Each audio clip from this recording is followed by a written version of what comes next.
If Africa loses, the whole of Africa is going to celebrate.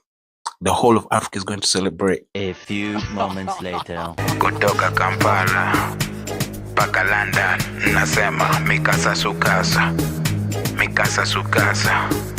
Them call me Z Daddy, them call me Mr. Lava, Mr. Lava, lava, lava, lava, lava. Big boss like that biggie. Tonight we go party with bad. I budge, budge, budge, budge. I budge, budge. Get down, budge, get down, budge. Cheza, budge, budge, budge.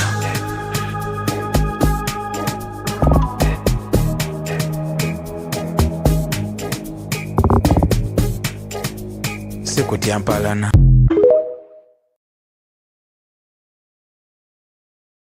Home. I miss my mommy, Wena. Take me back home. I miss my mommy, Wena. Those countries that have come out to say that they don't support South Africa, they hate us, they want to see us fail, they want Mexico to beat us, they're proudly Mexican, blah, blah, blah, blah, they're writing us off the African continent. I don't know how we can encourage you guys to support Mexico and all the other teams that you want to support. I don't know how I can encourage you. We are supporting you to support other teams. We, in fact, are begging you to support other teams. Because if you don't and you support us, a few years from now, you'll be reminding us that you supported us at the World Cup. And it's our support or your support that helped us to get where we were. And then when we get there, then you're going to say you have to bring in your people illegally in our country and they have to live here. They have to be cheap labor. They have to be using our hospitals, our schools, everything for free. And if we say anything against this because we're Afrophobic or xenophobic, we hate ourselves, we hate you, we are doing all kinds of things to you. Because we are marching on the streets and it's because we are uneducated.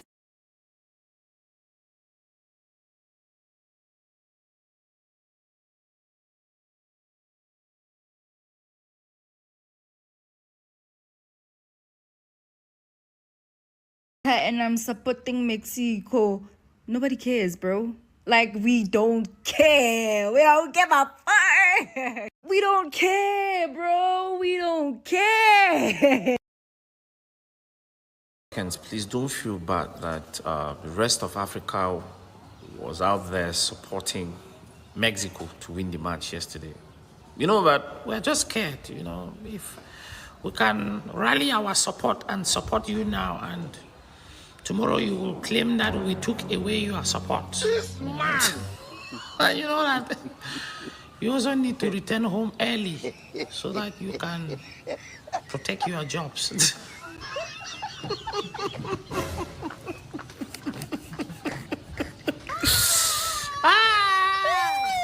Too dry yesterday. But we love you, South Africa. Viva South Africa! Up!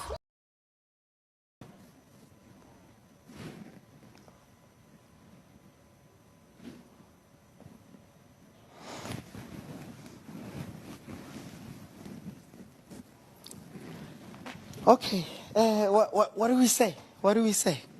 What went wrong this game? And knows who we are supporting for this match. And y'all know who I'm chanting for. Hola, como estas? I'm praying. Santa Maria. So Africans saying they would rather support Mexico. We are extremely happy. I don't know whether you can. Everybody hates South Africa. Why did it have to be this way?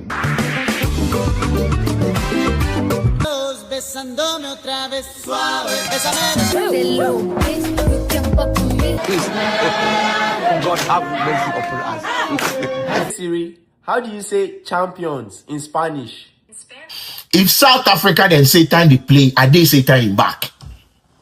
If South Africa they play alone for stadium, I will support the stadium and the grass. A united Africa is a dangerous one. South Africa managed to unite the whole Africa and foster global cooperation between Africa and Mexico. They wake up right now, and our boys are going there to come back soon.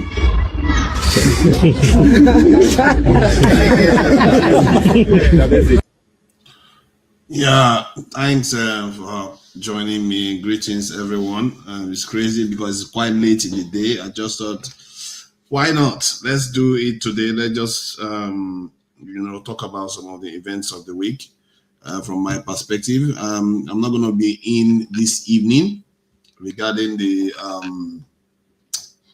live stream. That's Saturday. Have your say. I'm not going to be around, so I thought, let me take this time while I'm here, to introduce the developing events of the week.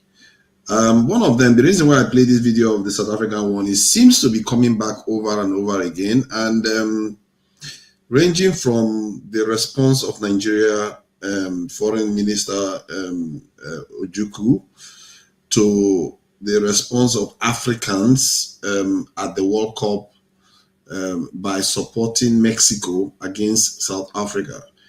That is quite a very strange event. I never thought I would live to see a day when Africans are ganging up, like united against one other African country. It's very fascinating, actually, that Africans are doing this. This is like almost universal. See, South Africans have made themselves notorious.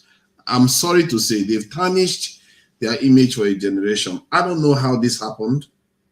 I really don't know how this happened, because South Africa was riding high when they took Israel to court, the International Criminal Court of Justice. Not Criminal Court of Justice, International Court of Justice, if I'm not mistaken. And then here we are, barely 2 years later, and African countries are ganged up against the same nation because they are attacking foreigners in their country. And not just the attacks of foreigners, it's what the authorities are doing. What the authorities are doing is what is making it worse. And, there was a time when people tell me that South Africans are not xenophobic, and I would say, oh, no, it's just some of them. But right now, it's not just some of them, it's most of them. Because even the ones that say they are not xenophobic, that are condemned some of the attacks, the way they describe foreigners, you can sense a level of prejudice against foreigners in their country. An example is that Vosi guy that came to Nigeria and told Nigerians that people are trying to divide Nigeria. There's the kind of forces out there that want to divide us, and which is true. It's clear that the leaders of this movement in South Africa are being funded. But then, what is the government of South Africa doing to allow this to happen? Why are they not mobilizing their security forces? Because we all have, I don't know whether you've heard, there was an incident in the UK too, where people go out protesting because of some violent act of an immigrant against a local. And the police and the security forces came out in force. They were like, if they catch anybody doing that kind of stuff, they are going to be in trouble. That is how you respond to law breaking. But in the case of South Africa, they hardly even condemn the people that are attacking foreigners. So they have united the entire Africa against them. Maybe South Africa will give Africa some kind of gift, or Black Africa some kind of, not even just Black Africa. This is Caribbean too. African Americans, all of them, they are in it. South Africans have made themselves so notorious. I really feel bad for South Africans that live overseas. I really feel bad for them. Because those South Africans that live overseas, they are probably not xenophobic. Because when you are overseas, you can't be. Even if you don't like foreigners in your country, the way you deal with it is in a civil manner, not this way. So this stuff has gone on to become a big problem this week. It just keeps coming back and coming back and coming back in so many different forms. And it turns out that Nigeria seems to be leading the charge to try to humiliate South Africa from overseas. I can't believe it. Even in my own head, I find it hard to believe we are now looking to ostracize South Africans. How did they get here? How did they buy into this lie? It's so sad to watch. This is a fascinating, it's tragic nonetheless, but it's quite fascinating for us to study how a people can do something like this. Because the thing about xenophobia around the world, what you tend to observe about xenophobia is that they tend to go after people of different culture. They tend to go after people of different race, different religion, things like that. But in the case of South Africa, it's practically the only one that is going after similar race. Like in Europe now, you hardly see them go after European immigrants. But South Africans are going after black immigrants in South Africa. It's quite unique. And because of that, I'm beginning to wonder what is the source of the source of the funding and the source of the mind behind this movement. Because if it's to align with the nature and the theme of xenophobia around the world, then the people that go after black immigrants tend to be Europeans, at least non-blacks. That's the pattern you should expect to see. But that's not what we are seeing here. And there is information coming out now. I don't know why it's coming out now, that Jacinta and some of these people are actually being funded, shocker, by powers in South Africa there. And who knows, maybe for further afield. It's a very, very fascinating development. And South Africans can't escape this one. They can't. Because it has happened repeatedly, for one. And secondly, where are the counter protests? This is what you normally see in the UK. When one side speaks, the other side will speak too. The other side will come and say, no, it's not in our name. They will come and condemn. But the so-called majority that are not against immigrants, where are they? Do you see them on the streets? You don't see them. And any South African that comes to say that publicly, that South Africans are not mostly xenophobic, and that the vast majority, they are silent majority, they are not saying anything, that it's just this small group of people. Okay, if you are this small group of people, where is the big group of people that are protesting against them? Where are they? Why are we not seeing them at all? And even when you hear South Africans talk about immigrants, it has become almost inherent in them to be discriminative against immigrants. They don't even know it anymore. You know how Israelis are against Palestinians? Sometimes they don't know how bad they come across when they talk about Palestinians. That's how South Africans talk about Africans. The irony of the entire situation, it cannot fail to amaze. Because this is South Africa taking Israel to court barely 2 years ago that is doing this. And to be fair, South Africa has been doing it before now. And so has Israel, to be fair too. So the two nations criticizing each other for their actions. I mean, South Africa going after Israel for abusing the Palestinian rights, which comparatively is far more grievous than what the South Africans are doing to fellow Africans. But to find South Africans in the crosshair of being the ones persecuting Africans en masse is just, you can't miss the irony. And one other aspect of this that, that I didn't know before now, and all these truths are going to start coming out. South Africans like to say that their country is flooded by immigrants and they don't travel overseas, they stay at home. It turns out that South Africans don't stay at home as much as they like to say, that they like to stay in their country as much. Do you know that about 1.6% of South Africans are overseas as we speak? 1.6% of South Africans are overseas. Can you guess how many percent of Nigerians that are overseas at the moment? 1%. 1% of Nigerians are overseas, while 1.6% of South Africans are overseas. What does that tell you? It tells you that South Africans are choosing to leave their country at a greater rate that almost double the rate that Nigerians leave their country, which is interesting because that's one of the aspects that they used to mock Nigerians. Yes, Nigerians might actually be more than them in number, but proportionally versus the population of Nigeria, proportionally, Nigerians travel less than South Africans. And South Africans are supposed to be a lot richer. So there you go. That's one other information that I found recently that left me a little bit gobsmacked.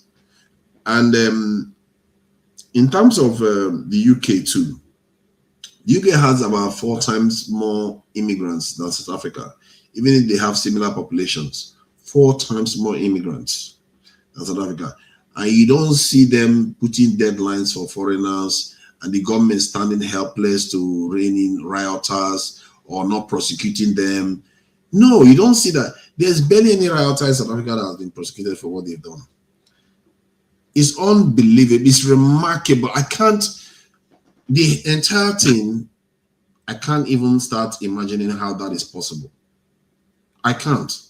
Because how can these same actors that took Israel to the court for abusing Palestinians sit by and watch fellow Africans go through this in their country without even deploying law enforcement to rein this in?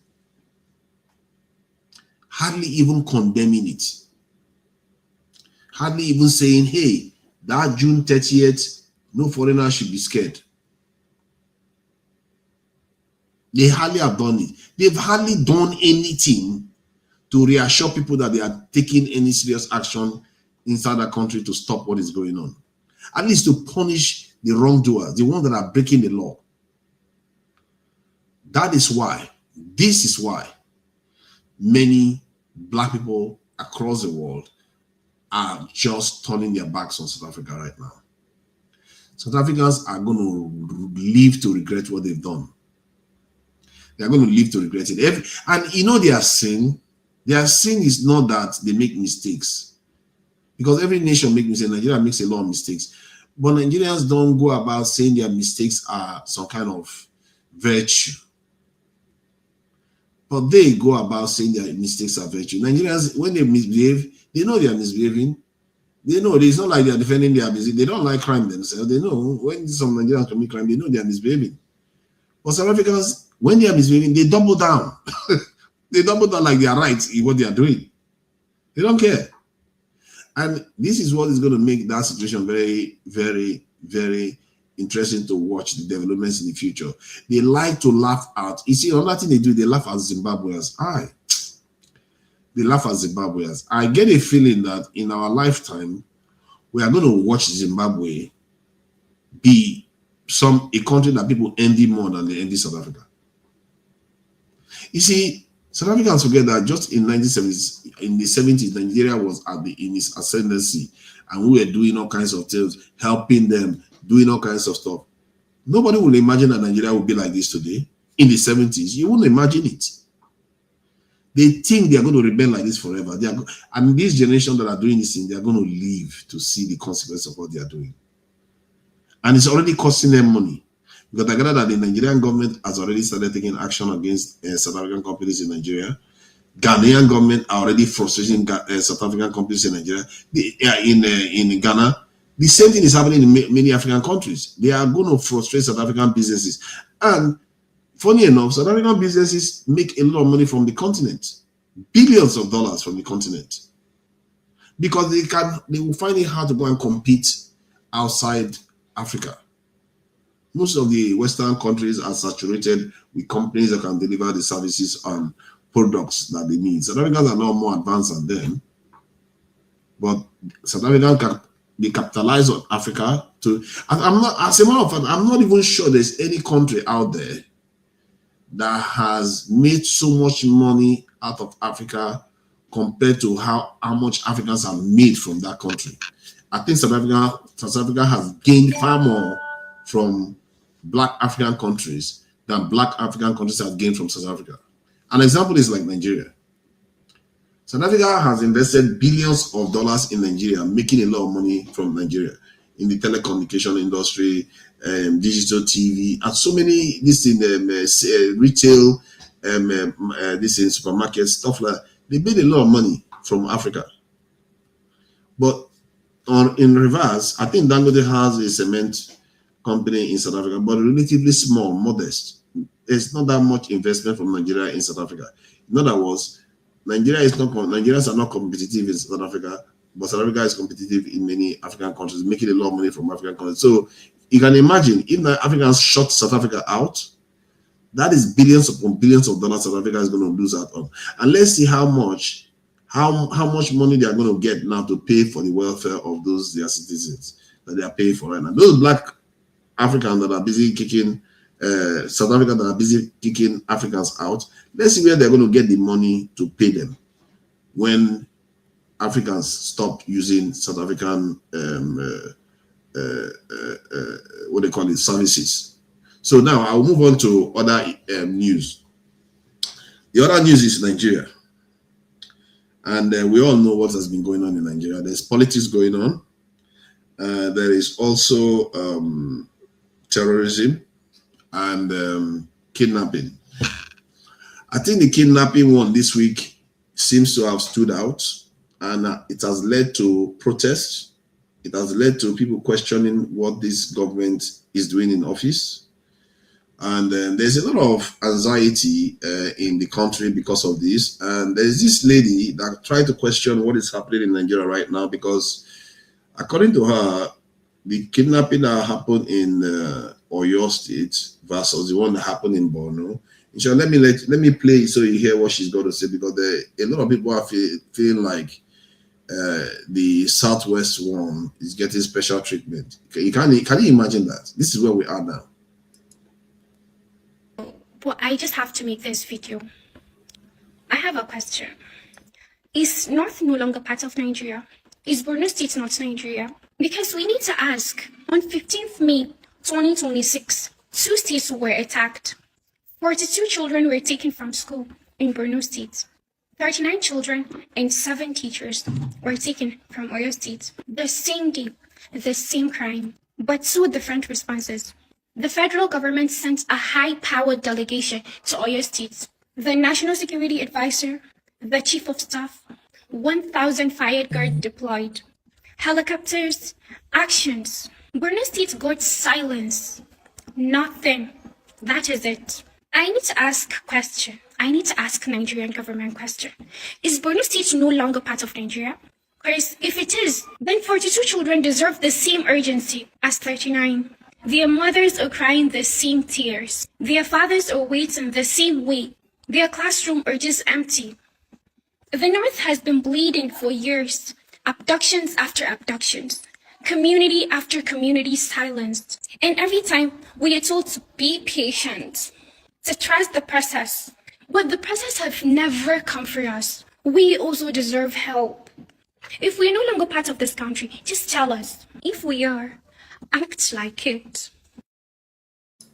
Thank you.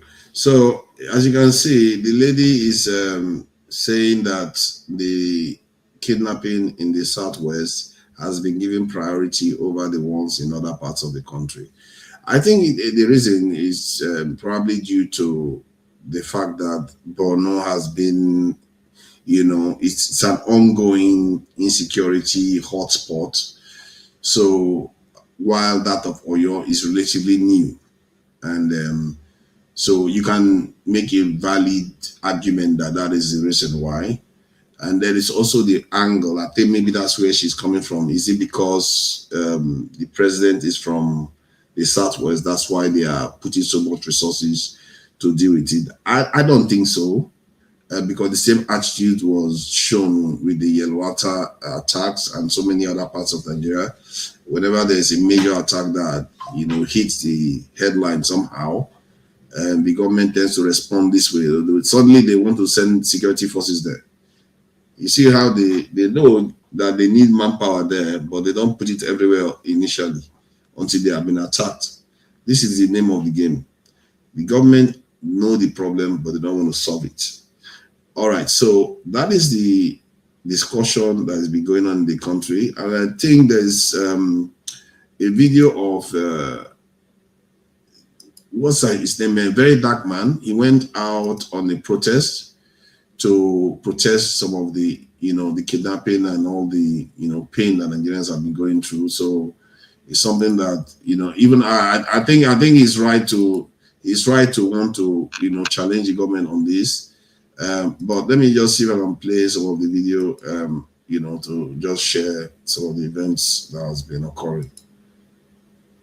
Let me get this one out of the way and share this video.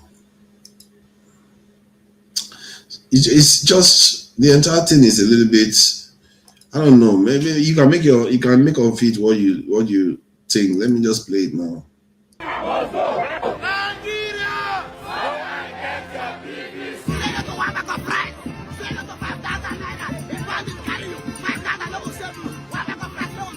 The government focused on campaigns for 2027 election.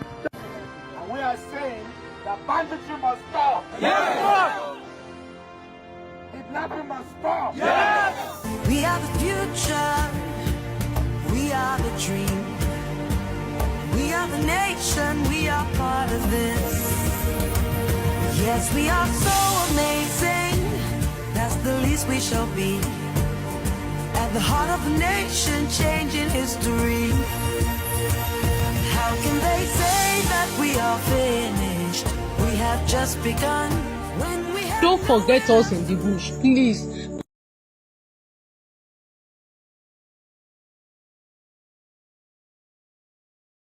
Said, apart from the insane corruption and gross mismanagement of our resources, I think everybody can see the worsening insecurity is unbearable now.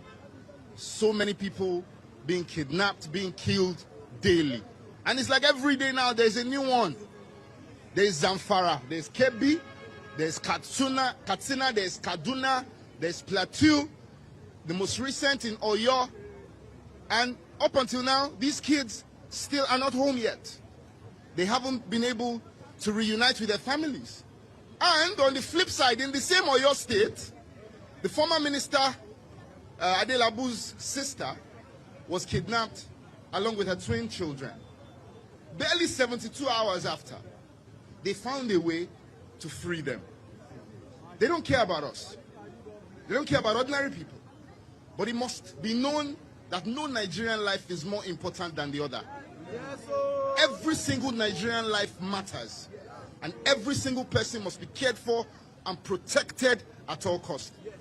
We're here to say, put an end to these kidnappings, put an end to these killings. Schools are still open.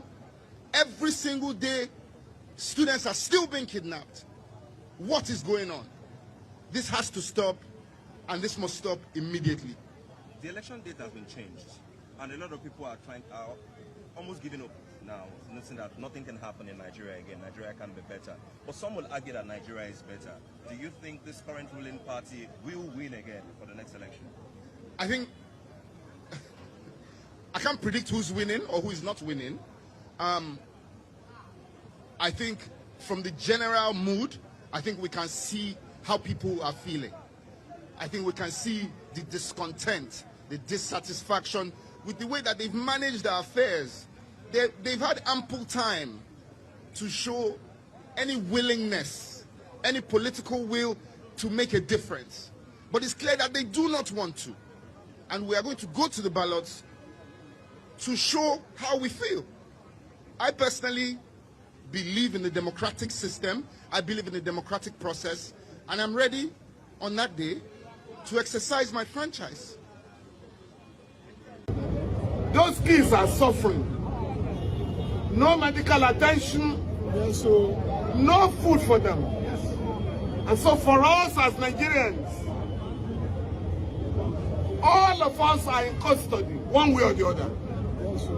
And we demand the immediate release of those children and their teacher. As you are well aware, a teacher has been beheaded in order to compel the government to move speedily to have those children released. Great Nigerians! Great Nigerians! We also want to thank you for coming out today to mark the June 12th anniversary. Yes, sir. As you are well aware, there is no democracy in Nigeria. Yes, sir. What we have is civil rule. Yes, sir. Civilian administration. Yes, sir. The struggle for democracy must continue. So we thank you very much and for the media for coming. Thank you. Great Nigerian.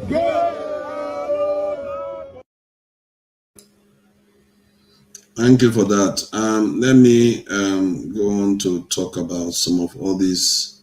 Let me see. I think we've covered most of the news apart from the Trump side.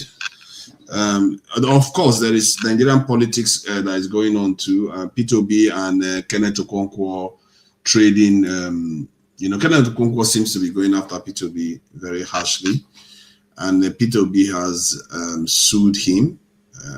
Maybe he thinks that Kenneth Okonkwo is trying to defend him, and which is is his prerogative to do. If he feels like he's being maligned, yeah, he has a right to sue. And I just have my own issue with P2B for not, capitalizing on that 6 million votes that he got. 6 million votes. Not how many Nigerians can claim to have gotten 6 million votes. There are not that many. He's one of them. And I would have thought he will look to capitalize it and make something of that vote, because so that, people that are looking up to him, people are hoping that he succeeds in what he's doing. And we should not, all these people that think that the election is over, they should be careful, because democracy is a fickle beast. It can turn on you like that. Before you know it, the entire thing is over, and you find yourself in a situation whereby the opposition that you thought is not going to win, they are the ones that are going to be running the show for you, especially when they watch their children. Nigerians watch their children and their women getting kidnapped regularly. And our leaders just keep saying, oh, yeah, we're going to act, we're going to send thousands or 1,000 people. You can't imagine, like Ribadu got there, he wants to put 1,000 soldiers there. Why didn't you put it there before? If you put it like that in every community in Nigeria, is that so costly? Is that not cheaper than almost $50 billion we are losing every year in GDP? Is that not cheaper? Why don't they just do that? We are not even like, it's not like we are saying the country should be over-secured compared to other countries. We're just saying let the country try to catch up with other countries' security position. The other people, they have a lot more people in their military, no matter what type of military they have. Some of them have decentralized, some of them have centralized, some of them have people's armies, some of them have state army. They have different systems around the world. But what they all have in common is a reasonable sized security force. Nigeria doesn't have a reasonable sized one for the amount of people that the Nigerian military has to secure. It's so sad, really, because I'm not even sure many of the soldiers that are fighting for Nigeria know this truth. They know something is not right, but they don't know that the burden that is on them is too heavy. You can't carry one soldier is supposed to defend an equivalent of 1,000 citizens. How is that fair? That is not, you are setting them up to fail. This is why I think that the fact that Nigeria is not totally imploding right now, our security forces are overperforming. But many Nigerians, the way they look at it is, oh, they are not overperforming now. Where is the 3 billion that they give to them? 3 billion, that's what they give to them. If you really knew what that number means something in the context of Nigeria, but it doesn't mean anything in the context of national security of most nations around the world. It's like they just spend most of the money paying salary. They steal money. No, make no mistake. And I'm not saying the politician does steal money. I'm beginning to think that the way they steal money is they steal money before the money even shows up on the budget. That's my take, because they have ways they can make money disappear before it shows up in budget. So most of the ones you see in budget, they're actually spending it, because if you do the calculations of the number of soldiers in Nigeria, the pensioners and all the rest, they pay money out. And about 70-80% of them, you can track the payment, because if they are not paying staff or they are not paying their soldiers, you will hear about it. So they are paying the soldiers. It means the money that you give them for defense is actually being spent. The question is, why are they not doing more? to stop this kind of sad tale of women, children, elderly being taken into captivity in their own country. We have IDP camps in Nigeria that the governors now are now relying on income from international bodies because they have IDP camps, so they are being supported. And you know how Nigerians are. Nigerians, the moment they taste anything sweet, it's like they have an addiction for it. They don't know how to control their impulses. You know, it's a strength, but it's also a very, very nasty, it leaves a very, very nasty, how do I describe it? Nasty outcomes, because all we seem to care about is just the money. We don't care about our people that is in IDP camps in terms of getting them back to their ancestral homes. We don't seem to care about that.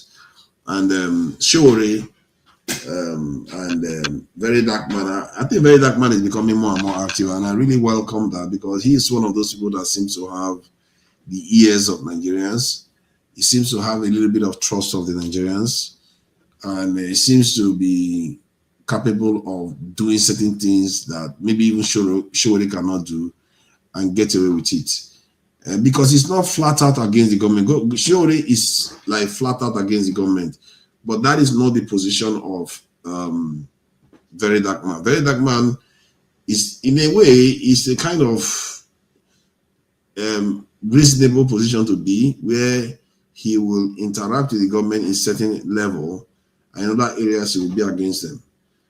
Because that is how it should be, really, because no government is perfect in everything. So there are things you can cooperate with them on. Then in other areas that are very important, like national security, you know, securing the people, making sure they get good power supply. Yeah, he goes against the government all the time. He went on a protest, and he's made a bit of noise about it. And I really wish they are more organized. They have specific demands, because that specific demand, you can measure it directly. We are used to telling the government, you know, deal with insecurity, but you don't tell them precisely what they need to do. And you know what they do? They also know how to distract us. Then they start talking about state police, this, that. See, if you get state police, the solution to the problem is still the same. If you get local police, the solution to the problem still remains the same. The solution is numbers. Because when you get state police, you go and recruit more. Because you see, the thing is, Nigerians, they may miss this again when this stuff happens. Let's say the Senate passes a bill now, says state police is not allowed, you can arm them, have them secure your area. Let's say that happens. Guess what is going to happen? If that happens, and say the national police remains the same, and the state police goes and recruits new staff to join the state police and help them secure the state, if security situation improves, most people would think it's because of state police is the reason why security has improved. While in reality, the reason why security has improved is the manpower that has changed. That is what is going to happen. But if, say, the Senate passed a bill to allow state police, and they kind of restrict the state police from, let's say, you know, let's put it this way. Let's say the federal police reduce their numbers and the state police increase theirs. In other words, the number of police in the country didn't increase. If it doesn't increase, the problem will remain, no matter whether you make it state police or not. If anything, you might even convert it to state militia again. Because if you have a security challenge that you cannot destroy as a state, and you are becoming poorer, and maybe even the people that you giving the gun to protect the state now feel like, okay, we can make money without even resorting to the governor. Because remember, that's how SARS police became how they became. They started extorting people money. Can you imagine if the SARS police was the state police? You think the federal government can do anything to them? The federal government can't do that much to them. They will go on to cause big problems. And if anything, they might even decide to challenge the federal government if they like, if they arm themselves well enough. another state police decide to do the same, what are you going to do? You want to start fighting this thing. So you could create a situation that even gets worse. It starts resembling like DRC, where many regions and many parts of the country, the government barely has any power in it. And because of look at the country today, look at the state of the country. And to be fair, many of our leaders have said that is the dream the foreigners, the foreign powers have for Nigeria. They wanted to turn Nigeria to a country like DRC. That's what they wanted to do. And till today, they still haven't succeeded. They are close, given where Nigeria is now, they are quite close. So that's what we are dealing with. And our president knows the problem. He's not going to do it. Our elites know the problem. They don't demand it. And I wish people like Showore, very dark man. I wish I met them actually. I wish I met them, to just impress upon them these specifics, because specifics are quite important. Because if you tell the government do this and the government doesn't do it, you will know, because you know the numbers are not up. The government hasn't done anything. But you see, that's the thing, because you will see them to recruit. But if you tell them to improve the country, they will just call their joint chiefs and say, oh, go and make sure you quell that thing in that area. When they go to that area, somewhere else catches fire. It's always the name of the game. It never works. And this game will carry on. That's the sad tale of affairs. It will carry on and carry on and carry on and carry on and carry on until we decide that enough is enough. We are actually going to up our security posture. Until we decide to do that, the sad tale is that it's just going to carry on. It's sad. It's just what it is. And so the politics of Nigeria seems as if it's settled now that the Tinubu is going to be president 2027. There's no guarantee, but it's very likely that it could be. Anything can happen any moment in politics. Was it not the politics that said that we can be like a year in politics? So we have to be careful when people just assume Tinubu is going to win. That said,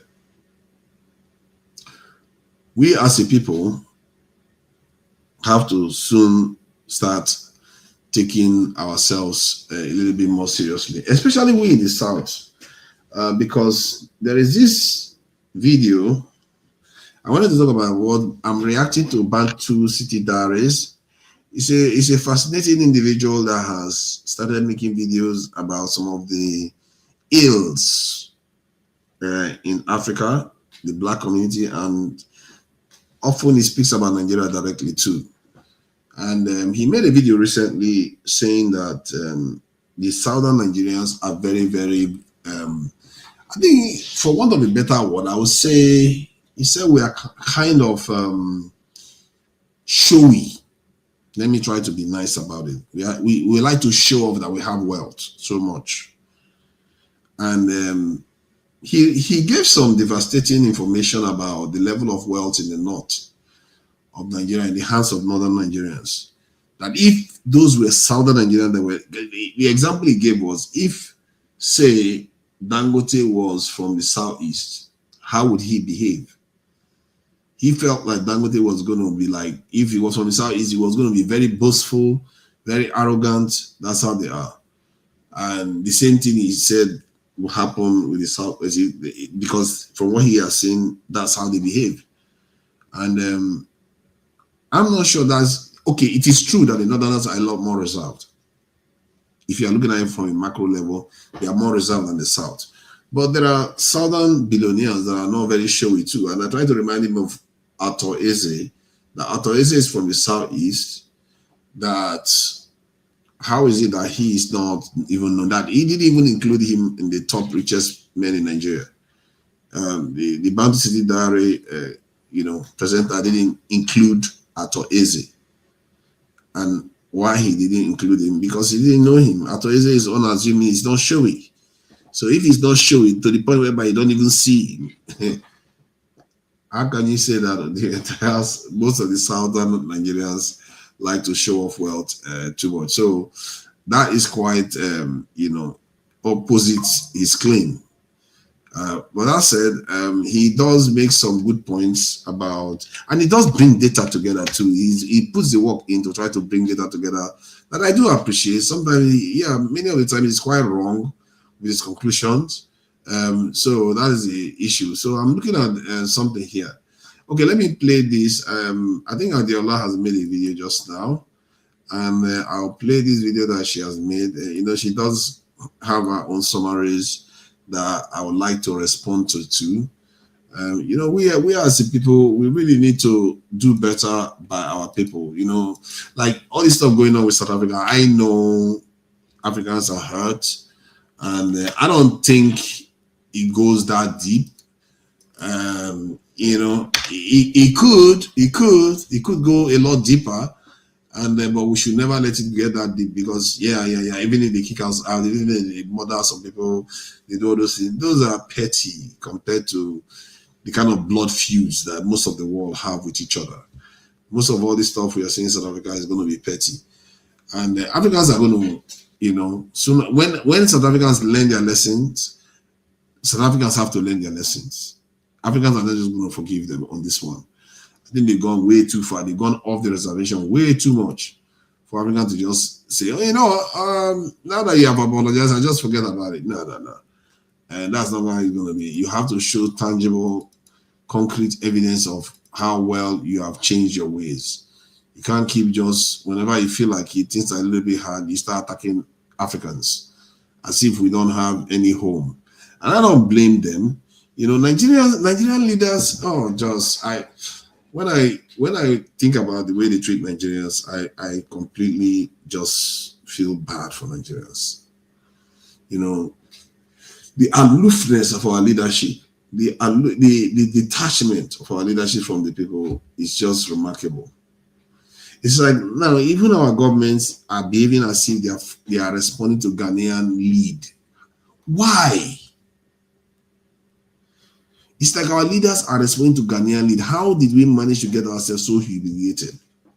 Why is it that we have to wait for Ghana to bring his people from South Africa before Nigeria truly knuckled down and started talking tough against South Africa? Yes, the House of Assembly members did, or maybe Senate did talk about South Africa. But it took the Ghanaians to bring the people back and make them feel welcome for Nigerian leaders to start emerging. And like I said, our foreign minister came out and used some very strong language against South Africa, which is something that was merited. The truth is that maybe it's not a bad thing that Nigeria doesn't come out all the time whenever they are crossed about something. Maybe it's not a bad thing. Ghanaians, they like to cry every time. The moment anything happens to Ghanaians, they tend to lose it. Ghanaians, they are not that dissimilar from South Africans. It's just that Ghanaians don't go on the street and start attacking people the way South Africans do. But Ghana is clearly the most xenophobic country in West Africa. It's quite ironic that these countries that are like this are the ones doing all these things. Like Ghana took this in Africa to UN, forced a vote to say that the transatlantic slave trade was the worst crime against humanity. And yet, this same Ghana is the one that is the most xenophobic in West Africa. It's like, how do we do this? Like South Africa, again, goes to this International Court of Justice, put Israel forward there, prosecuted Israel quite competently, I must say, and well-deserved, and the South Africans acquitted themselves very well there. Then today, look at this. Look at what they are doing today. Destroying other legacy. What a tragedy. What a tragedy. But maybe we are speaking too soon. Maybe the truth will come out someday. We'll find out that there are people behind the scene orchestrating all these things that have led to South Africa becoming the way it has become. That maybe sooner or later people are going to change. That said, though, even if, let's assume that somebody was funding Jacinta and all these anti-immigrant groups in South Africa. When we say anti-immigrant, we are saying anti-black groups in South Africa. Let's say somebody is funding them. How about that person, the people that are funding them, they didn't fund all South Africans. Otherwise, South Africans they wouldn't be crying that they are out of job. They didn't fund the entire South Africans. So How about those ones that didn't fund? What were they doing? What are they doing? Why are they not coming out? I've been always asking that question. I've been asking it since this life. Why are they not coming out? I'm sick of people telling me, oh, it's not all of them, it's not all of them. But where are the ones that are not doing it? Why are they not coming out en masse and say, let's organize the posters, let's have this day, today, this day is our day? No, they don't do it. And I'm suspecting that because many of them share the views of those protesters. The protesters are not the menace. They can easily be rounded up if they did something wrong. They can easily be rounded up. They shouldn't scare any government. But somehow they seem to. And it's very sad to see, because I don't know how to square this. Could it be that South African president didn't have much of a choice? Because they said he's a minority in the country. He's from one of the minority groups in the country that doesn't have a lot of votes. So he doesn't want to annoy the bigger groups so that they don't target ANC during the election. So in other words, he's putting the interest of ANC first before the interest of his country and the reputation of his country. Depending on how you look at it, personally, I think it's still a bad thing not to deal with law breaking the way it should be dealt with. South Africa is going to rule the day they didn't deal with that problem the way they should have. They think behaving like that, it goes without consequences.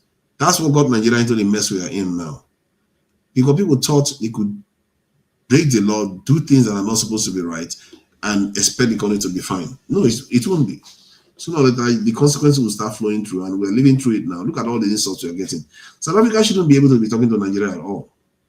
By right, South Africa shouldn't be able to compete with Nigeria at all. But we have brought ourselves into this position, and they are looking to make the mistakes we have made. And but that is that anyway. Let me play this video from Adiola. I think she just processed the video. I think she's going to also talk about South Africa.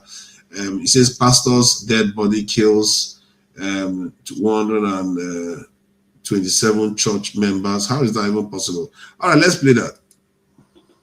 Nigerian government, thank you so much. God bless you all. Thank you for evacuating Nigerians out of South Africa. Baba, I can't believe that we are still talking about how some South Africans are still treating other black Africans. It is inconceivable. So thank you so much to the Nigerian government for finally evacuating Nigerian citizens. Peace. We love you. We love you.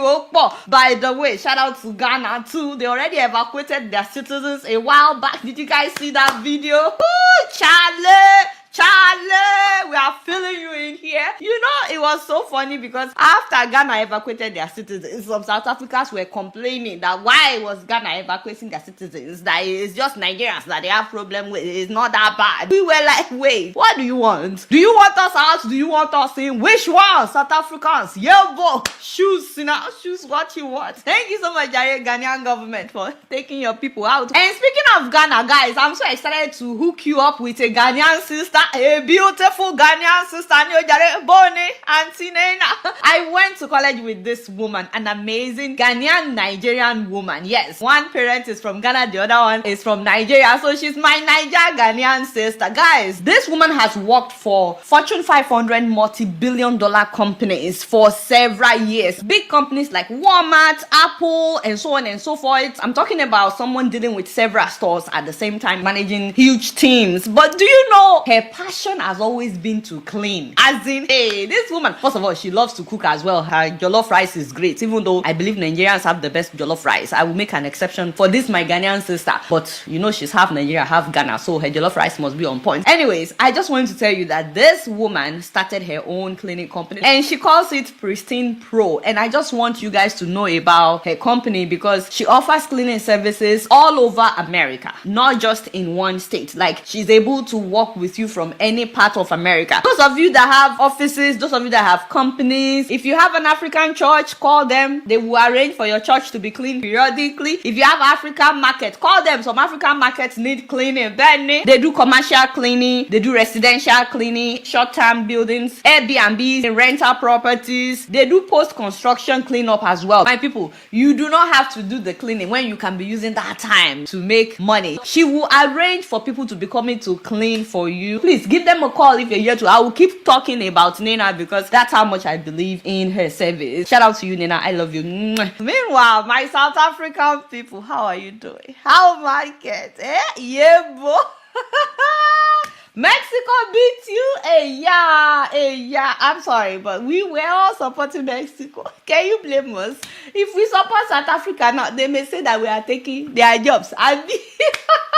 Ekwele, sorry, South Africa. We love you guys, but I told everybody, I said for this match, my name is Sophie.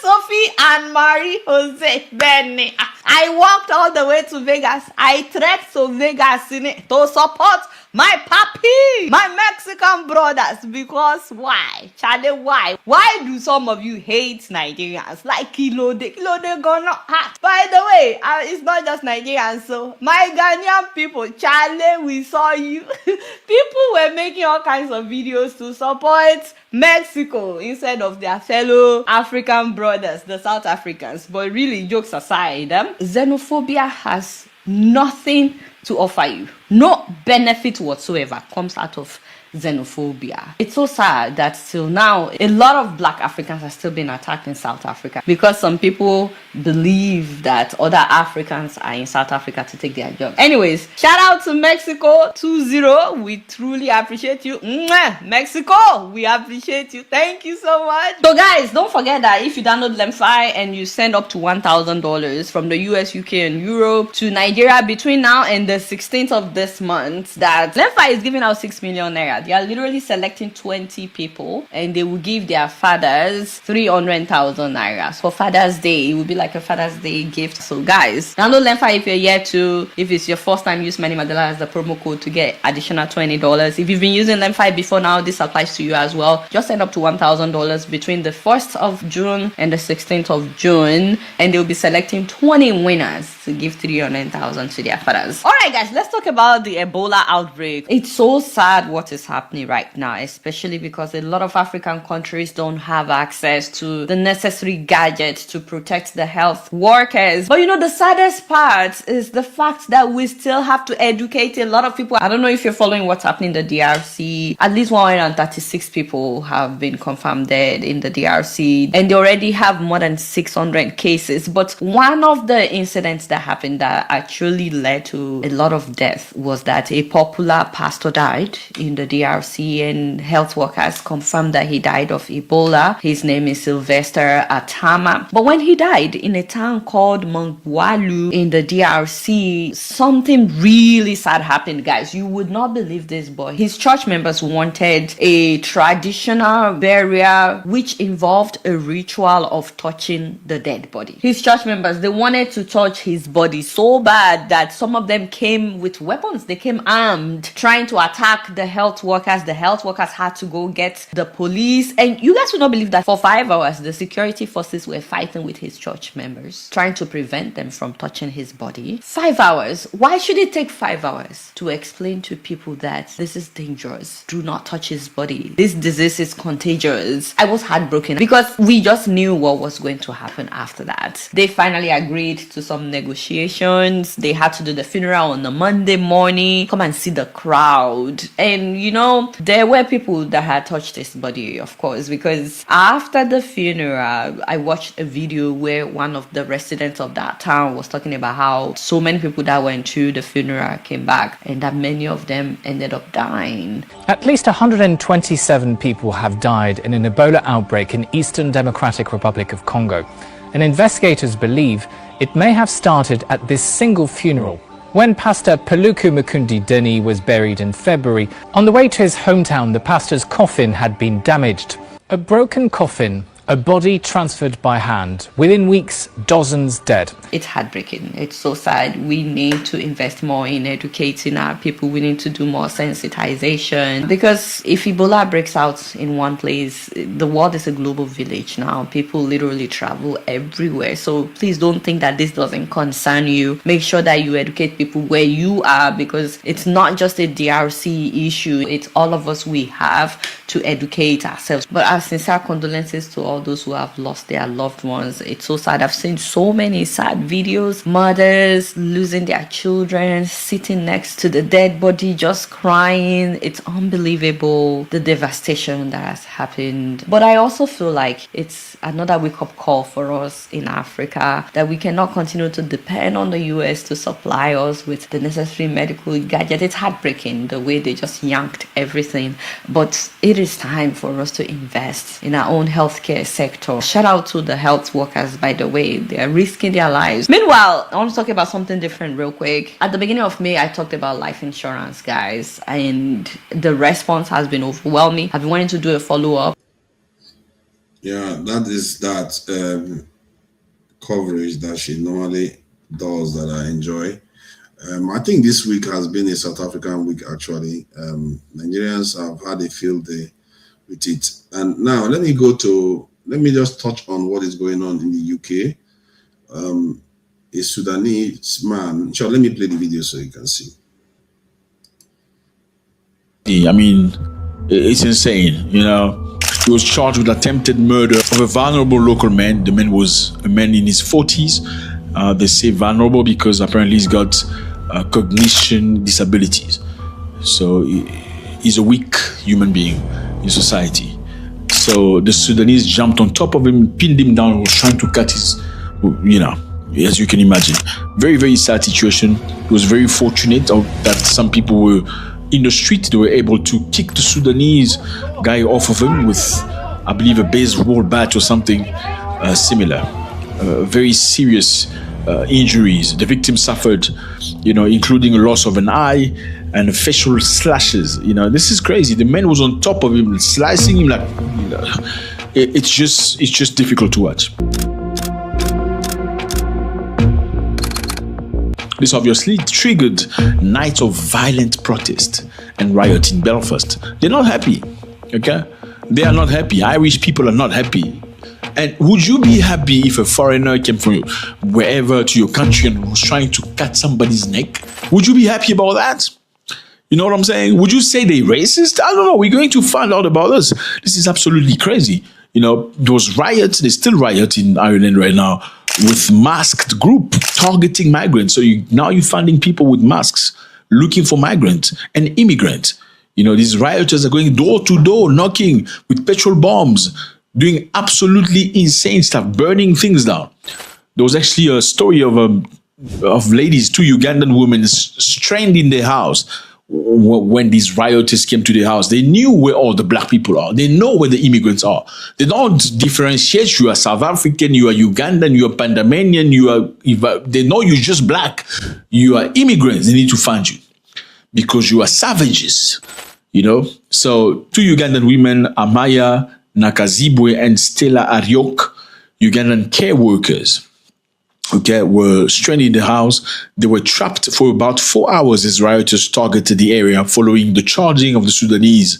The mob, described as young men, started with marching, then escalated to burning buses, bins, cars, properties. Petrol bombs were thrown and stones smashed windows, and smoke filled their home and neighboring houses burned. Can I really be able to stay here? Will I be safe because of what happened and the whole experience? So just know I'm scared. It took some time, but the ambulance people kept us on phone. When the police came in, they told us we needed to go to either the toilet or the last room, just keep it closed. Whatever was happening, we shouldn't come downstairs. They were trying to manage, to guard the doors, but they wouldn't manage the mob. That was what they were assuring us, we cannot let you guys out. Yes, we can get you to a safer place, but you cannot come out. It's not safe for you. So the women hid themselves, they barricaded themselves upstairs, prayed, called for emergency services, police, fire, and ambulance. They were advised to stay inside as it was too dangerous to leave. It was very, very sad. Now, they called the reverend from their church. And this man is brave. Congratulations to him. Reverend Jake Mackey, senior pastor of New Life Church. The man went to their house. Okay, Mackey, upon learning that his congregation members were in danger, he drove to the scene. despite the KO. Congratulations to this man. That's why I said to you, brotherhood has nothing to do with skin color. Leave that stuff. Leave that stuff alone. You need to prove brotherhood to people. You need to show you brothers. If somebody doesn't show you they are your brothers, they are not your brother. I'm sorry. It's through actions. Not we look the same. Yes, thank you very much. What about other things? Would you fight for me? Would you defend me if I was in danger? Now, this pastor from a different country, as you can imagine, he encountered a heavy police fire presence, masked men with bricks and burning properties. He pleaded with them. He pleaded with the rioters. He said, please give me 10 minutes to get these women out. Some lowered their guard. They dropped bricks and allowed him time. He explained to them they are caregivers working at church and other places. He then got them safely into his car and took them with him. And after that, obviously, they are homeless now. Anyway, you can't keep people forever. You can help, but you can't do that. So that's the situation. Ugandan women stranded in a house, scared to the life because somebody from Sudan, this is Sudan on the map, decided to slice somebody's throat. I don't know if he was trying to recreate. I don't understand. When people say to you, you must leave Abraham, but you get very angry. I'm sorry. This is very similar to what you see in South Africa, where South African people say, we are tired of you, you must go back to your countries.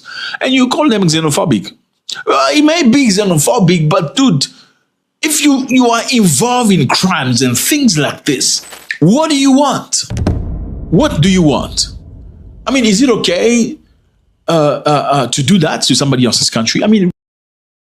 What do you mean they do that to somebody else's country? What kind of attitude people? You see, people like this man, YouTuber, they are the ones spreading all this nonsense.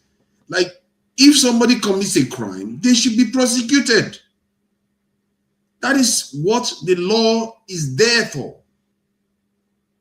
These type of people are the ones that have inflamed the situation, making it look like there are no rules to these things. The world has experienced these type of things before, and they have rules for them. Just because somebody is a foreigner and they commit a crime doesn't mean they are not humans. What if the same national commit the same crime? So that means that the national should not be prosecuted because it's a national.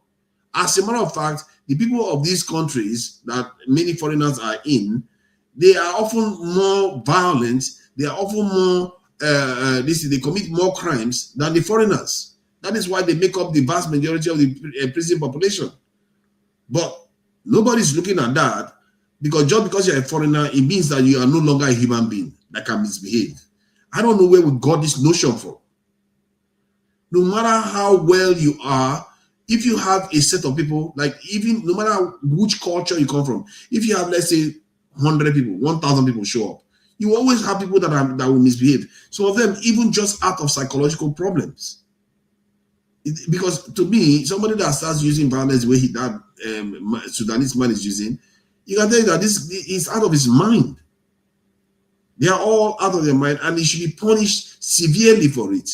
But to start attacking everybody else in society, I don't think that is what the law is there for. We can't keep pretending as if we don't know that this is a problem. Yes, being a foreigner could be an aggravating factor in any country, because nobody likes foreigners coming to their country to start misbehaving. It could be an aggravating factor, but to start making it look like just being foreign is something that makes you less than a human being is wrong, because that is what is making this xenophobic behavior seem like it's legitimate. You're making it sound as if like foreigners should not be human. They should always be cowering because they're foreign. If somebody invites you to their house and you have to be cowering inside the house whenever you are there, walking on eggshells and all, would you like to be there? If everybody starts treating each other like that, what kind of environment would you do business in? That same man that is breaking the law today, maybe yesterday he wasn't breaking the law. Maybe last year he wasn't breaking the law. Have you considered that? Human beings have ups and downs. They are human beings. Just because you are foreign doesn't mean that ups and downs goes away. People like this, they don't know that they are doing it, but they are the ones causing the problem. They keep excusing bad behavior. Yes, Foreigner misbehave, punish the person. But if a mob decides to go and start taking justice to their hand, punish them too. Because if you don't punish them, what are you advocating for? You want people to be taken to the street whenever they see something they don't like. If they start having that, what kind of environment do you want to do business in?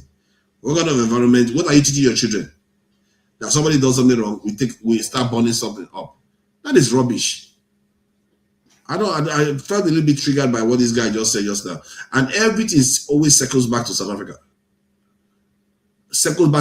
He tried to connect what happened there to what happened in South Africa to try to justify it. And because he tends to hate Nigerians. Every time he keeps saying Nigerians are selling drugs, Nigerians don't grow drugs. Where are the Nigerians getting these drugs from? I don't know what is wrong with these Nigerians that are even doing all these things. Why do some Nigerians have so much big eye that they have to be going to carry drugs? Because of you and this stuff have been going on a long time. Because of this set of people, Nigeria has had a bad reputation because you are just looking for quick money. Quick money. Where are you taking quick money to? You are still going to die.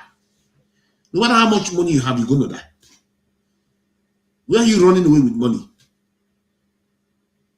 Come up with good ideas, and there are so many ways. God has given you a mind. Use it. Use it to invent new ways of making money instead of always going to drug all the time or prostitution. All this nonsense. It's not because other nations don't do it, but there is a psyop out there. There has been a psyop, and I'm beginning to believe that there has been a psyop against Nigeria specifically for a very, very long time. Even Nigerians have come to believe that there's something seriously wrong with them. Nigeria is one of the most generous set of people in the world. Literally. Well, this is not made up. Based on reports, Nigerians are the most generous people in the world, given how much they have.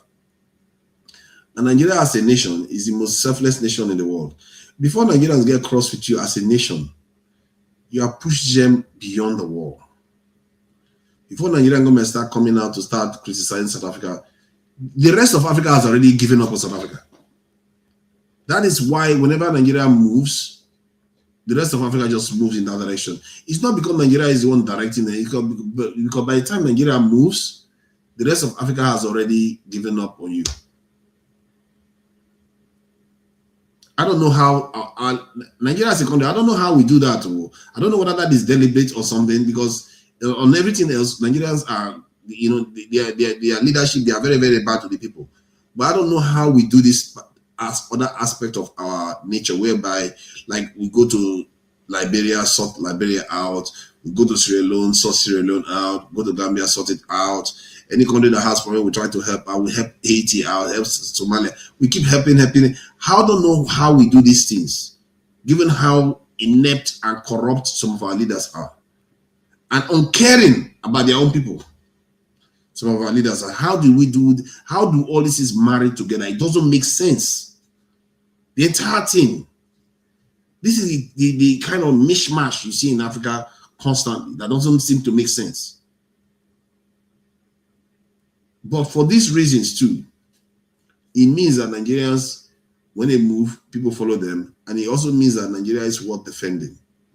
Because even South Africans, in terms of proportions, they travel more from their country than Nigeria. You know how they say, oh, go back to your country, go and build your country, go and do this, They travel more in terms of the rate of traveling more than Nigerians. They leave their country more than Nigerians. 1.6% of South Africans live overseas, while 1% of Nigerians live overseas. Why is that? When I saw that figure, I couldn't believe it. I couldn't believe that number. 200 and something thousand South Africans are in UK alone. 200 and something thousand. Over 200,000 they are here in the UK. I think it's UK is the country that has the highest population of South Africans that live overseas. Almost 1 million South Africans live overseas. Almost 1 million South Africans live overseas. And when you hear them talking, you would think their people don't live overseas at all. Go back home to your country. Go back home to your country. They are overseas. If the UK decide to kick out that 200,000 from the UK now, And how will they enjoy it? Every time, and people have nurtured South Africa to a point whereby they become very, very terrible now. And it's people like this man here. But while in Nigeria, they've just been maligning Nigeria repeatedly. Before South Africa did what they did recently, was it not Ghana that was saying that Nigeria should not stay in the country? And some of all these things, people don't question it because Nigerians too know that Nigerians are involved in these things. So we just assume that, okay, we are the worst at it. We forget that other people do the same thing. Many of them are committing these similar crimes too.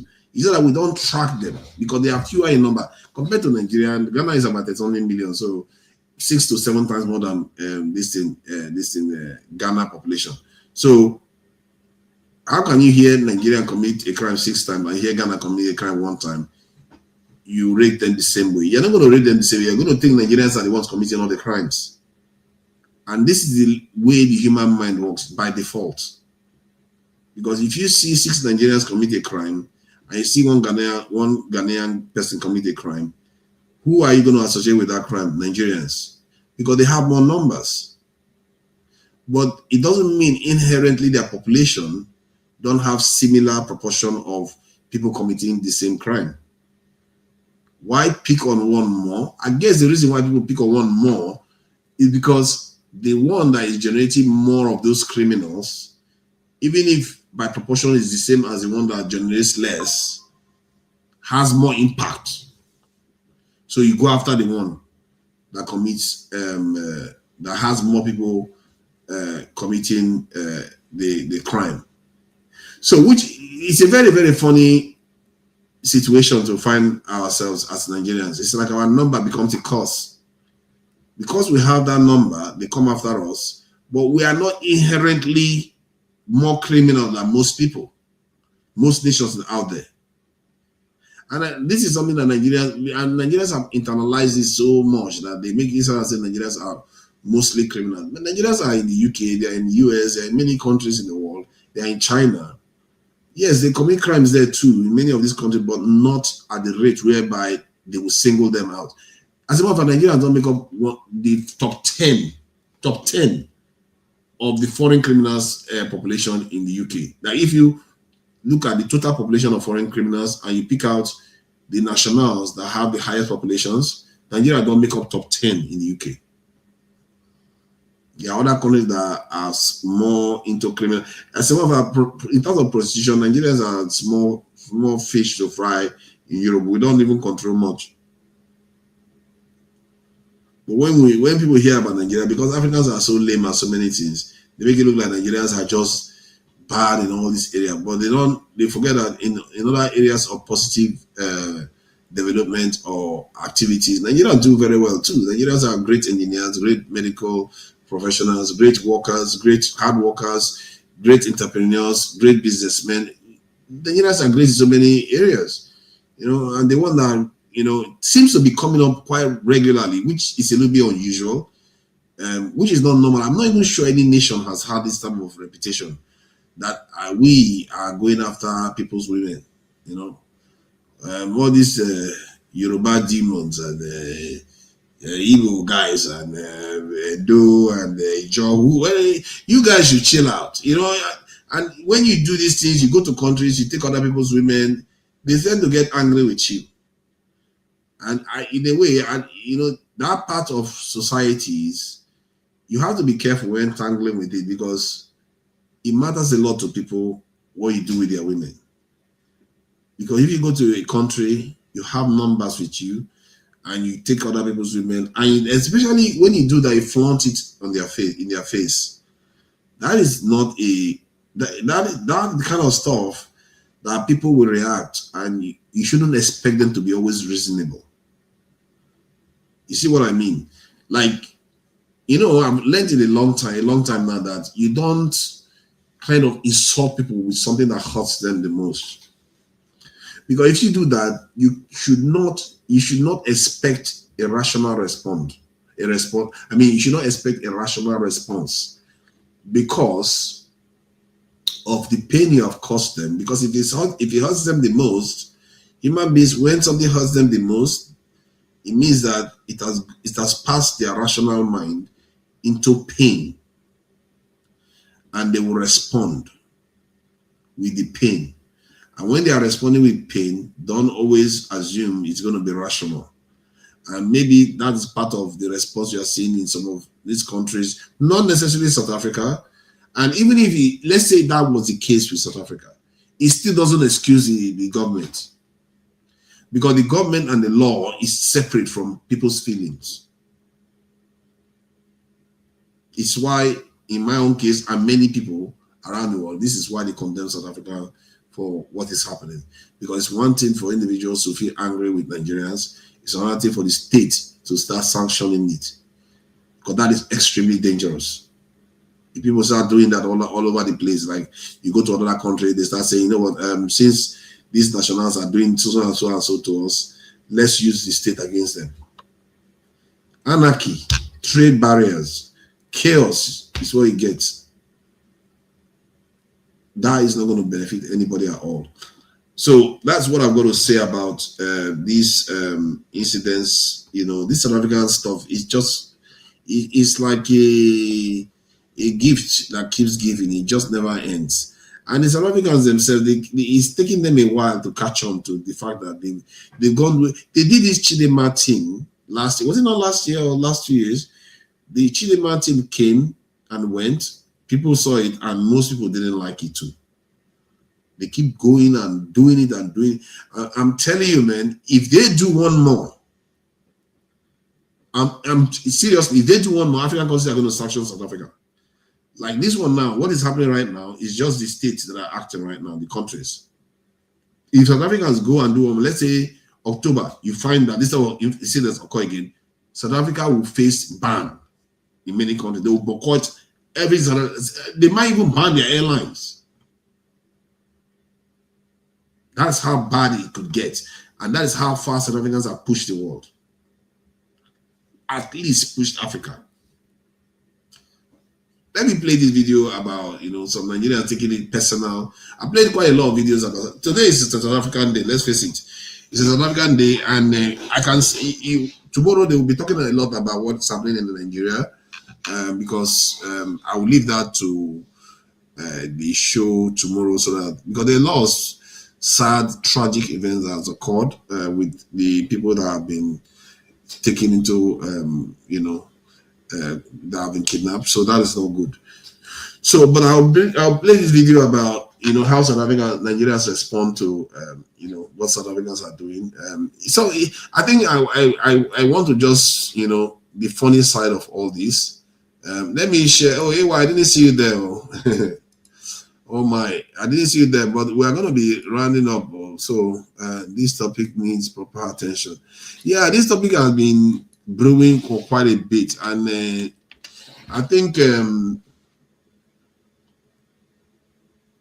God help us. God help us. Let me just play the video of what is happening now.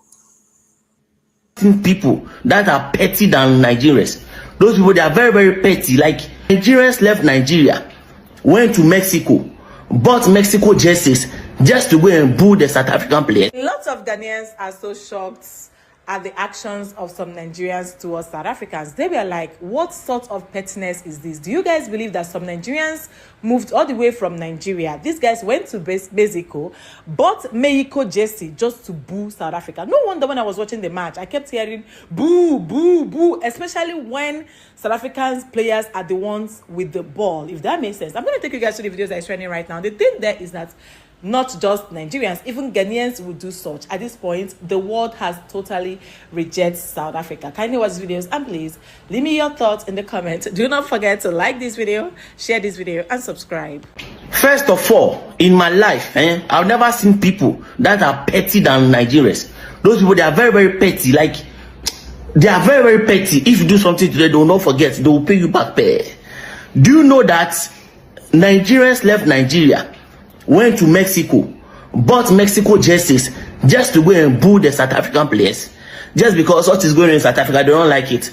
So they spent money, buy plane ticket, visa, buy ticket for the game, went to Mexico, buy Mexico jersey, make it with the Mexicans, convince all of the Mexicans to join them, boo the South Africans. These people are petty, very, very petty set of people. Look, even the South African goalkeeper is saying that they don't know what they've done. They don't understand it. As I said, they became overwhelmed. And everything that's going on is not the fault of the players. These Nigerians convinced these Mexicans and they were booing them. And now the South African players, they are sad. They are baffled. Hey, Nigerians. Oh, no. What? Where are we? Sorry? Your name? My name is Stokes. Where are you from? I'm from Nigeria. But you're with this all Mexican. All Nigerians are for Mexico today and for this tournament. Why a Nigerian is supporting Mexico? Because we have rivalry with South Africa, and culturally, traditionally, Mexico and Nigeria, we have a lot of similarities. So we show love, and I love Mexico so much. So massive support. So give us Viva Mexico, Como Mexico. Como Mexico, Viva Mexico! Let's go! Where are you from? We're Nigerians, but we live in England. Nigerians? All up in Mexico. We're Mexicans. Wow. Just wow. Let's go, Nigeria! Just wow. Wow. Everybody is against South Africa. It don't scatter. It don't pa. It don't. All thing don't shake. All thing don't craze.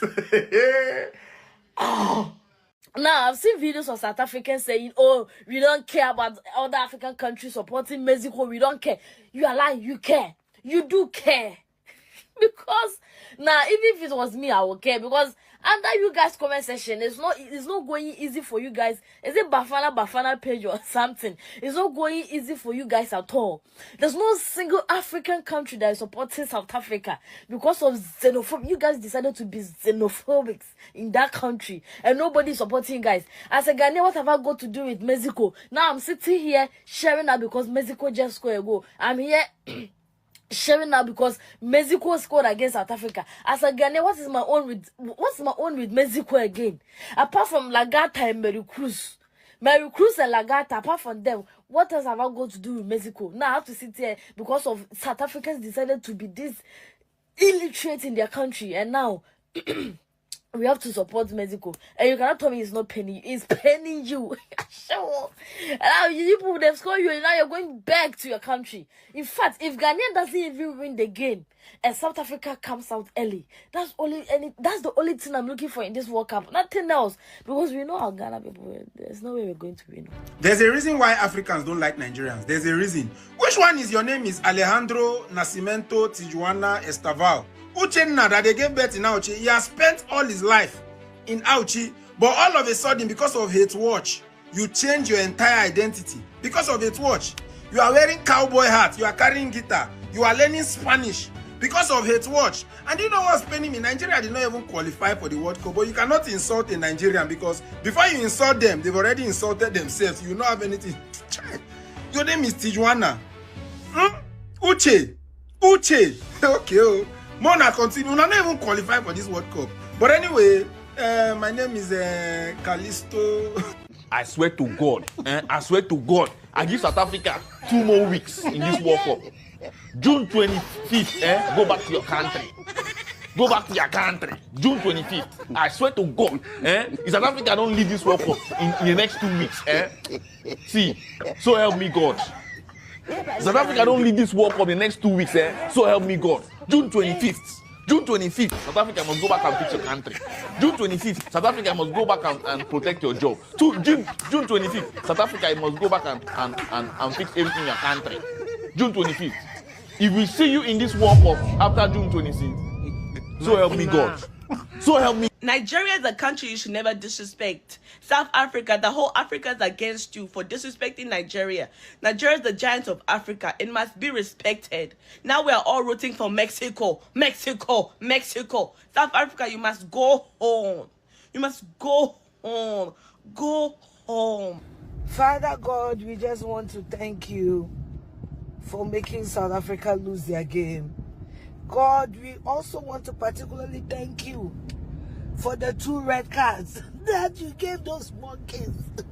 Father, we Wow. want to thank you. Oh, this is too It much, was man. you. I think Africans, they are just playing dirty now. It is just out of control. These guys are just out of control, man. So see, Ewa, what do you make of this thing? Let me just bring you so that the entire thing is just a bit of a joke right now. The thing is funny. It's so funny. Yesterday I was laughing so hard. Well, people are saying they don't want to take South Africa's job now. It's unbelievable. Like one of them was saying, why are you? The South African was saying, why are you taking our job of mocking this thing, even bad mouthing South Africa? So even bad mouthing South Africa is still taking a job from them. Yeah, like, yeah. But 2 important lessons I want us to pick from this brouhaha going on in South Africa. The first one is, you see, it's what we're talking about division. We're talking about unity and division, right? You see, when it comes to division, you know my stand. I've always said, even if you split a country into thousands of places, people that will come with division will come. It doesn't really matter. It's just unfortunate the one that is very prominent when it comes to religion, when it comes to tribe. But even with the tribe, you see, and we keep telling ourselves a lot of lies. I see situation, even inside the mosque, you will see some level of division. How people, oh, I'm from this country, oh, these people. You will see this kind of activity. Everywhere you go, if you pay attention, but people don't tell themselves the truth. Like, I'm looking at South Africa, okay, what are we going to say we are fighting for now? The same color, black, same continent, just different country. You are not even different. If I see a South African man anywhere in the world, oh, my brother, now you want to kill people just because some crazy element among them committed some crime. You want to flush out everybody. You are after people businesses. You are after people life. You see, it just shows human being how we think. But one other thing that is we need to tell ourselves as Nigerians, forefather, Nigerians are doing too much. Quite a number of us. The drug crisis in Nigeria, you cannot discuss this issue without referring to that. They are the people committing majorly the higher percentage of the drug cases. But where are they getting these drugs now? We don't grow drugs in Nigeria. See, hold on. Even in Nigeria, is going on now. In the name of quick money, they want to build big mansion in the villages. They want to do our past my neighbor. Hold on. Let me Did you just say that we grow drugs? Just hold on. We don't grow drugs. Like that's what you said. We don't grow drugs, but here is the fact. The drug crisis in South Africa is caused by Nigerians. They know themselves. Nigeria, they are doing too much. So are you saying that the Nigerians in South Africa now the drug problem will go away? Oh yeah. Nigeria are the major drug. If ask anybody, if you have a friend in South Africa that is Nigeria, ask them, they will tell you. They will tell you what is going on in South Africa. But unfortunately, it's not every Nigeria that is into drugs, right? There are Nigeria that are doing legit businesses, students, hustling, doing legit work. That number is also high. But it's few Nigeria that go to outside country and damage Nigeria norms. Are you not asking yourself, why is everybody after Nigeria? We never ready to have the discussion. Why is every country we are having issue? The moment we go outside, we got. I think I just gave you the answer already. I think part of the problem is that we have numbers. Because if, let's say, a proportion of Ghanaian, like Ghana makes up our 1/6 of Nigerian population. If one Ghanaian commits a crime and 6 Nigerians commit a crime, people will say Nigerians are committing the crime. Yes. And you can see why they respond. But if by proportion, even if by proportion, Nigeria, these Ghanaians are committing similar crime. You see what I mean? Forefather, I get you. I hear you. I understand that. But the truth is, the drug crisis in Nigeria is mostly caused by Nigeria. In South Africa, it's mostly caused by Nigeria. Even within Nigeria now, I don't know, you need to speak to people in Nigeria what is going on now with the high cases of kidney disease among the youth. This is caused by drugs, even within Nigeria. Fake drugs we take, fake drinks. This is the problem. Just because some few people want to turn billionaire overnight, they want to buy Mercedes, they want to buy Lamborghini, they just want to show off. This is what is causing the problem. I'm not giving you excuse for South Africa doing the foolishness. There is no reason why, even their government, I feel they are not speaking enough. But there is election this year. Probably that's why everybody is just play safe. Apart from Julius Malema, they are not speaking enough. Yeah, but hold on, though. Hold on. Just hold on for a second. I just did some search right now online. I said, okay, let me read the question so you know. I said, in South Africa, which nationals control the drug trade? Is that a fair question to ask? It could be fair. They say it's not Nigeria.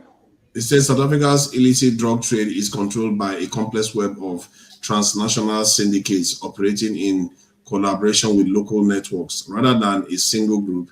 The key foreign nationals operating in the country includes Mexicans, Brazilians and Colombians, Eastern Europeans, Serbians, Montenegrins, and West Africans, South Asians. So let me go to the West African one since they mentioned West Africa.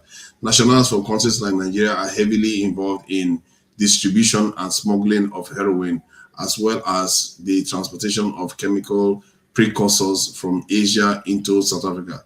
So, and then let's see the Mexican one associated with cartels such as Simona Listing. Operatives are highly active in manufacturing synthetic drugs. Authorities have dismantled multiple industrial scale crystal meth laboratories linked to Mexicans, Brazilians, and Colombians operating through maritime ports and airports. South American networks use South Africa as a primary transshipment hub for large-scale cocaine shipment heading to Europe and Australia.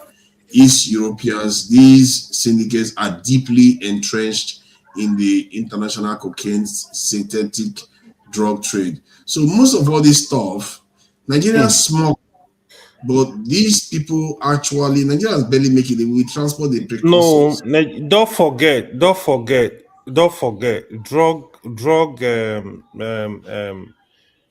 issue in any country. It is a very strong criminal network. So, it's just like what you're asking me now. Do we grow drugs? No, they get this from Brazil, from Colombia. It's a network now. It's a network. That's what is going on with the drug cases. So that is how Nigeria gets involved. It's not that they take drugs from Nigeria and take to South Africa, but they are big in it. Trust me, they are big in it in South Africa. Yeah, I'm trying. I asked you to list them by how much they contribute to South African drug usage. So the direct domestic drug consumption in South Africa is heavily dominated by West African. You see, this is where you're coming from. West African and South Asian networks, as they supply the high volume, low cost drug primarily consumed locally, heroin and synthetic precursors.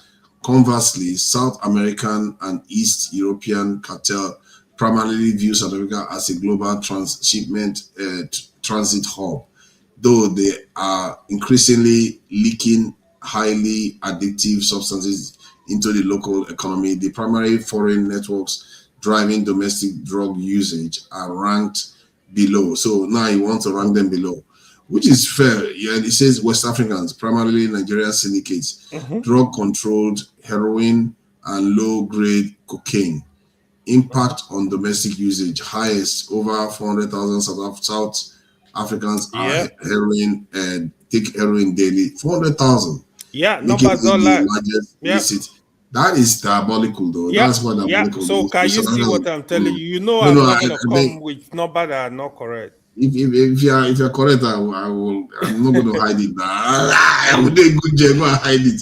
I think you got that one right. Because see, but you see now what you reveal, what you have made clear here on this point. Because sometimes when somebody looks at the top figures, you just say, okay, other people are involved in it. But Nigerians are involved in it, and he says if Nigerians are heroin and low No grade great cocaine, cocaine. Mm.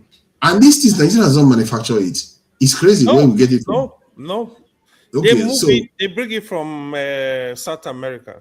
so maybe those people that are transporting them, the Nigerians take it from them and give it to the Even locals. within Nigeria, they have network. They have people in South Africa, Nigerians that are into the business together. It is a network. They move this drug across borders. No, I'm trying to focus on South Africa so that we Okay. know how it is happening in South Africa. So Hmm. are they bringing it from Nigeria and taking it to South Africa, or Not they are from supplying them Nigeria. in South Africa? You see, they are supplying them there They in are South Africa. supplying them in South Africa. That's interesting. So if that They is the do case, local distributions too. So they get this drug from, they have other Nigeria, they have the network like in South America, right? So they move those drugs from there. These drugs, heroin, cocaine, they are got it from different country. There are countries that where they are cheap, they sought after the drug. They move them from those zones to the final destination where they are going to distribute them. So it is a big cartel network, but yeah. they are Let, very involved. So, let me read this again, because when I read it, it made me angry to next sense. So let me read it again, whether it's going to make me that angry. So West Africans, primarily Nigerian syndicates, drug control, heroin, and low-grade cocaine impact on domestic usage highest. They said Nigeria is making the highest impact. And given that we don't have a lot of population there, that is diabolical. Yeah. Over 400,000 South Africans use heroin daily, making it the largest illicit substance market by consumer volume and daily use. West African syndicates tightly control the inner city distribution network, cutting heroin with local bulking agents to produce highly addictive street drugs like Wunga. And this creates severe, widespread social crisis across lower income communities. We have to be careful though, because this is because the way this one is reading is No, reading that like thing is I really part want to of. finish the West Africans.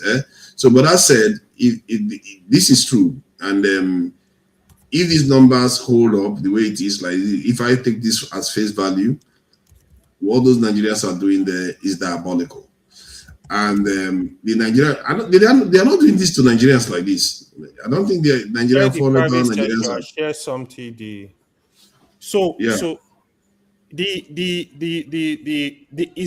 a problem. I'm not gonna lie to you, but except you have somebody that live in South Africa, they will tell you the extent these guys can go. So you see, when I really realized the devastating effect of drugs was when I used to live in downtown in Calgary, in Canada. Like each time coming home, you see crackhead, especially in the summer, how people life have been destroyed. I used to get pissed. Like, what is this? That's when I really realized the diversity effect of drugs. So at that point, I now realize why in the Middle East, in some of the country in Asia, if they catch you with drugs, no mercy, they are gonna slaughter you. And I really, really support. See, some things you need to put harsh conditions. Somebody that is distributing drugs, he's doing more damage than even a criminal. But a criminal will kill like 10 people during the life of his robbery. Somebody that is distributing drugs is killing generation. Thousands. But And the and place and is let not me let me let me come in on this one, because the Netherlands, I think Spain, and a few European countries have legalized these drugs.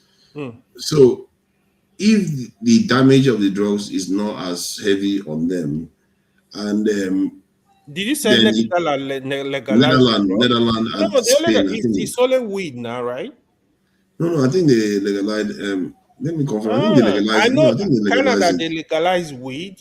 No, they legalize Oh, drug taking. That they or they made it so that if you want to take it, they will go and inject you. You come to a clinic and inject you the drugs. okay. So Yeah. so they are able to manage it to an extent. But the area I'm a little bit I want to introduce to this based on what I read just now is that the Nigerians actually they don't even do the normal drugs anymore. They mix it with something. They mix it with something and create a new kind of drugs that is also diabolical. Yeah. And you see what there are certain things, you see that lady on BBC News, that Dudula lady that I saw, I think last year or so, she was on BBC News and she was in floods of tears because her son lost his life because he was looking for money to get drugs and he died in the process. I think he was electrocuted. And she was in pain. She says, I hate foreigners. She was talking about how she hates foreigners. And when I read this, I understand. Yeah. It's bad, bro. It's bad. I'm telling you. I've seen the if this is true, because you see, I'm finding it hard to believe that Nigerians single-handedly, because their numbers based on their presence that is is not fact. as much. See, I'm in Nigeria. That is fact. I'm telling you, that is fact. See. But why is it that we don't have the problem in Nigeria, but they have it in South Africa? Who said it? Coach, just hold on. That's where I want to go. You see, the one that is going on in Nigeria is still underground. There is a lot of drug issues in Nigeria currently. It's more, especially in the north. You can have this discussion with Masca. Especially in the north, drug is so common. In Lagos now, drug is like norm everywhere in big city all over the world. It is Nigeria But that it's not like hold on. But it's not like in the West where you see whole streets and whole areas. There is something you are getting. No, drugs is common in Nigeria. Well, let me explain to you what's going on. So don't forget, majority of the people are poor. Drugs is an expensive endeavor. So then, if you go to the top private schools in Nigeria, which I don't want to mention for privacy, the drugs in those schools is so high, even as at 15 years ago, 10 years ago. It's so high that because the private school in Nigeria, now it's even getting better. The top private schools in Nigeria, don't forget, these schools, at least you have more than average, at least an average Nigeria family going there. Wealthy and average Nigeria family. Drugs was a big problem, very big problem. You can fact check me. You know, but the thing is, in the UK, I know of people that are addicted to drugs, but in Nigeria, given that if it's everywhere, I don't know anyone. There is. I'm telling you. I know there exists. What I'm saying is that the rate of the people that are doing this, they are not as high as when it comes to the rate. It is a bigger problem in the north than in the south in terms of in terms of usage. It is a bigger. You can just ask questions. You have people in the north ask questions. So it's a bigger in Kano. It's a big menace. Even women are involved. What drug are we talking about? Any form of drugs, man. Any form of but drugs. Weed is not. Weed is a little bit different. You are talking of weed. Cough syrup is not the same thing as cocaine or heroin. No. Apart from weed, what is the other one? Is it phenethanol? There is one that was common. It's also very common in Nigeria. The opium. Tylenol? No, not Tylenol. Even those syrup, they are drugs now. There is where they miss it. It become a real intoxicant. They are heavy drugs, man. Trust me. People get into all kind of stuff, missing stuff. There is problem. There is problem, to be honest. Even in Nigeria, it's just that in the south, I think in the south, people are taking it, but it's still a bit silent. But it's a bigger problem in the north currently as of today. But who do you think supplies it in the north? Are you telling me that honestly, jihadis are also into trading on drugs? Even Even these terrorists or these bandits, they are involved in Yeah, I drugs know they too. take it, but who Yeah. supplies these people? They find who they supply drugs. Now what for you? Leave matter. No, because I'm a bit curious now, because some of all these things, like you said, they have Codeine. networks. Obi just said one codeine. Yeah, So codeine. what you need to do, I'm just giving you preliminary information. I don't want to go into detail of what is going on. So do your research. Do your research. You will have this discussion with me again. Just talk to people in Nigeria. Do your research across board. Go do your research different zone. They will tell you what is going on. It's just that we haven't You gotten know, to that what am I point. saying? I know somebody that is taking it. I know somebody that is going. Yeah.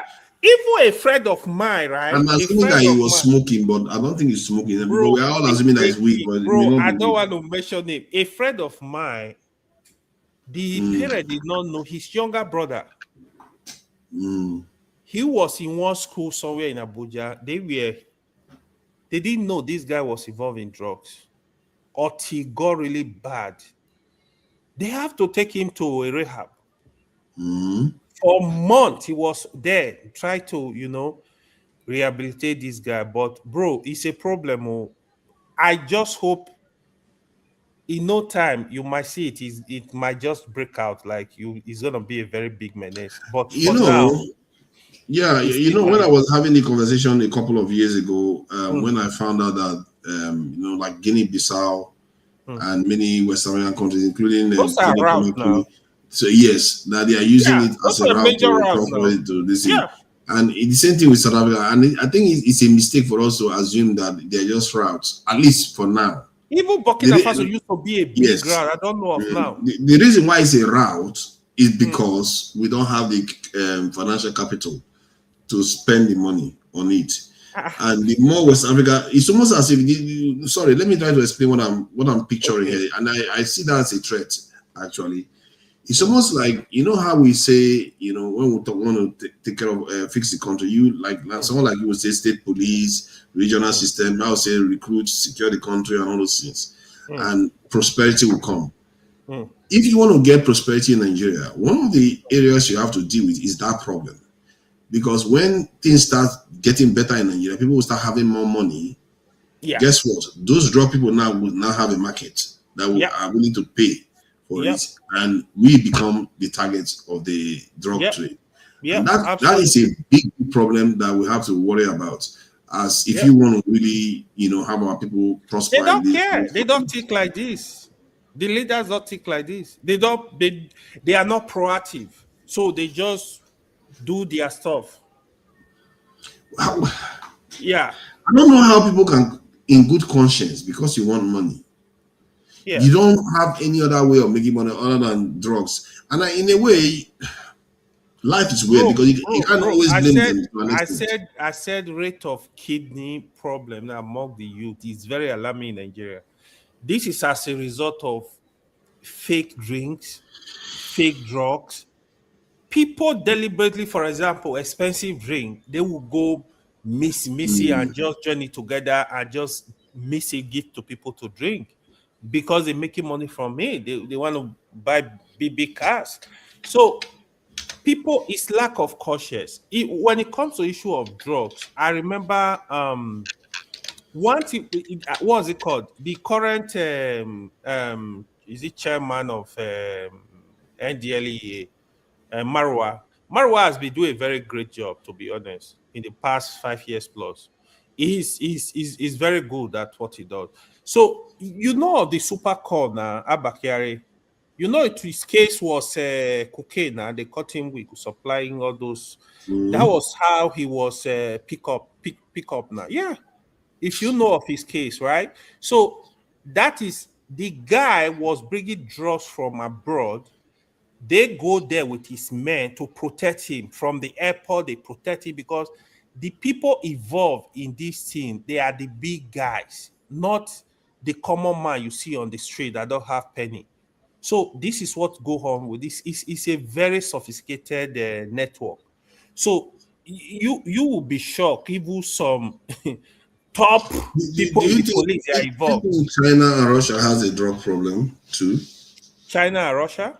Yeah. Any major country have drug problem. The West, there is no country in the West that don't have drug. There is no country with money Including that don't China. have drug problem. You see, including China. Yeah. The only area, even when you check the Middle East, even in Saudi Arabia, why do you think they have death penalty on drugs? It's a problem too. So that is why they don't play around with it.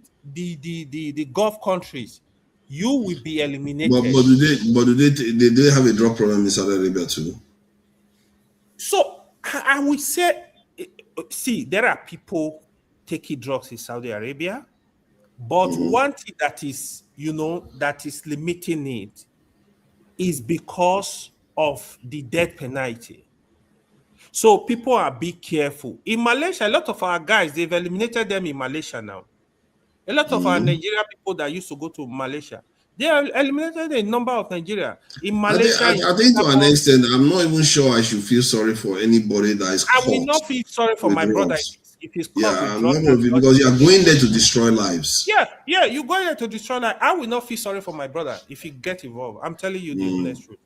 Because Inhumane. See, hold on though. If you want to give them special inhumane treatment, I'm not for that.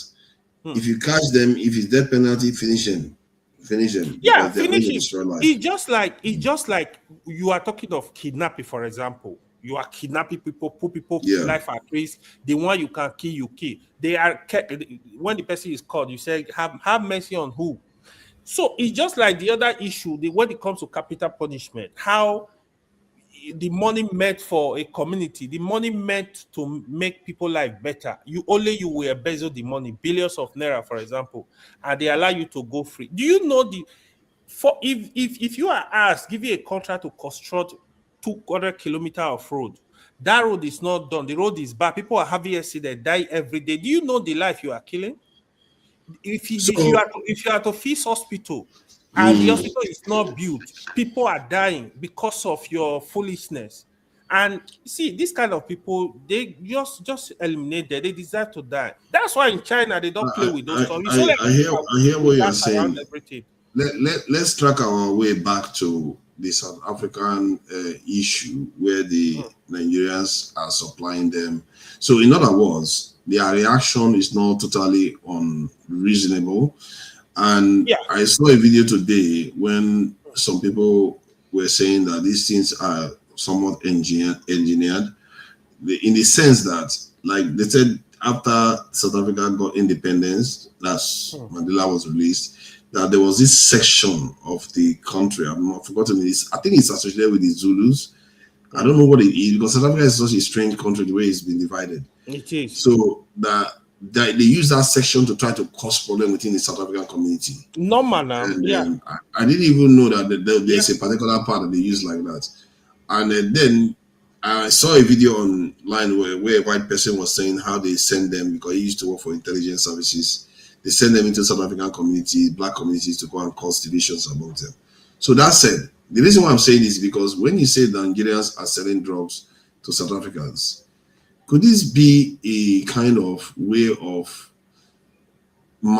turning South Africans against Nigerians? Because somehow the Nigerians were allowed to dominate it in South Africa. I'm not sure they dominated in many African countries that way, like not in Kenya or Uganda as we know it, but somehow they dominated in South Africa.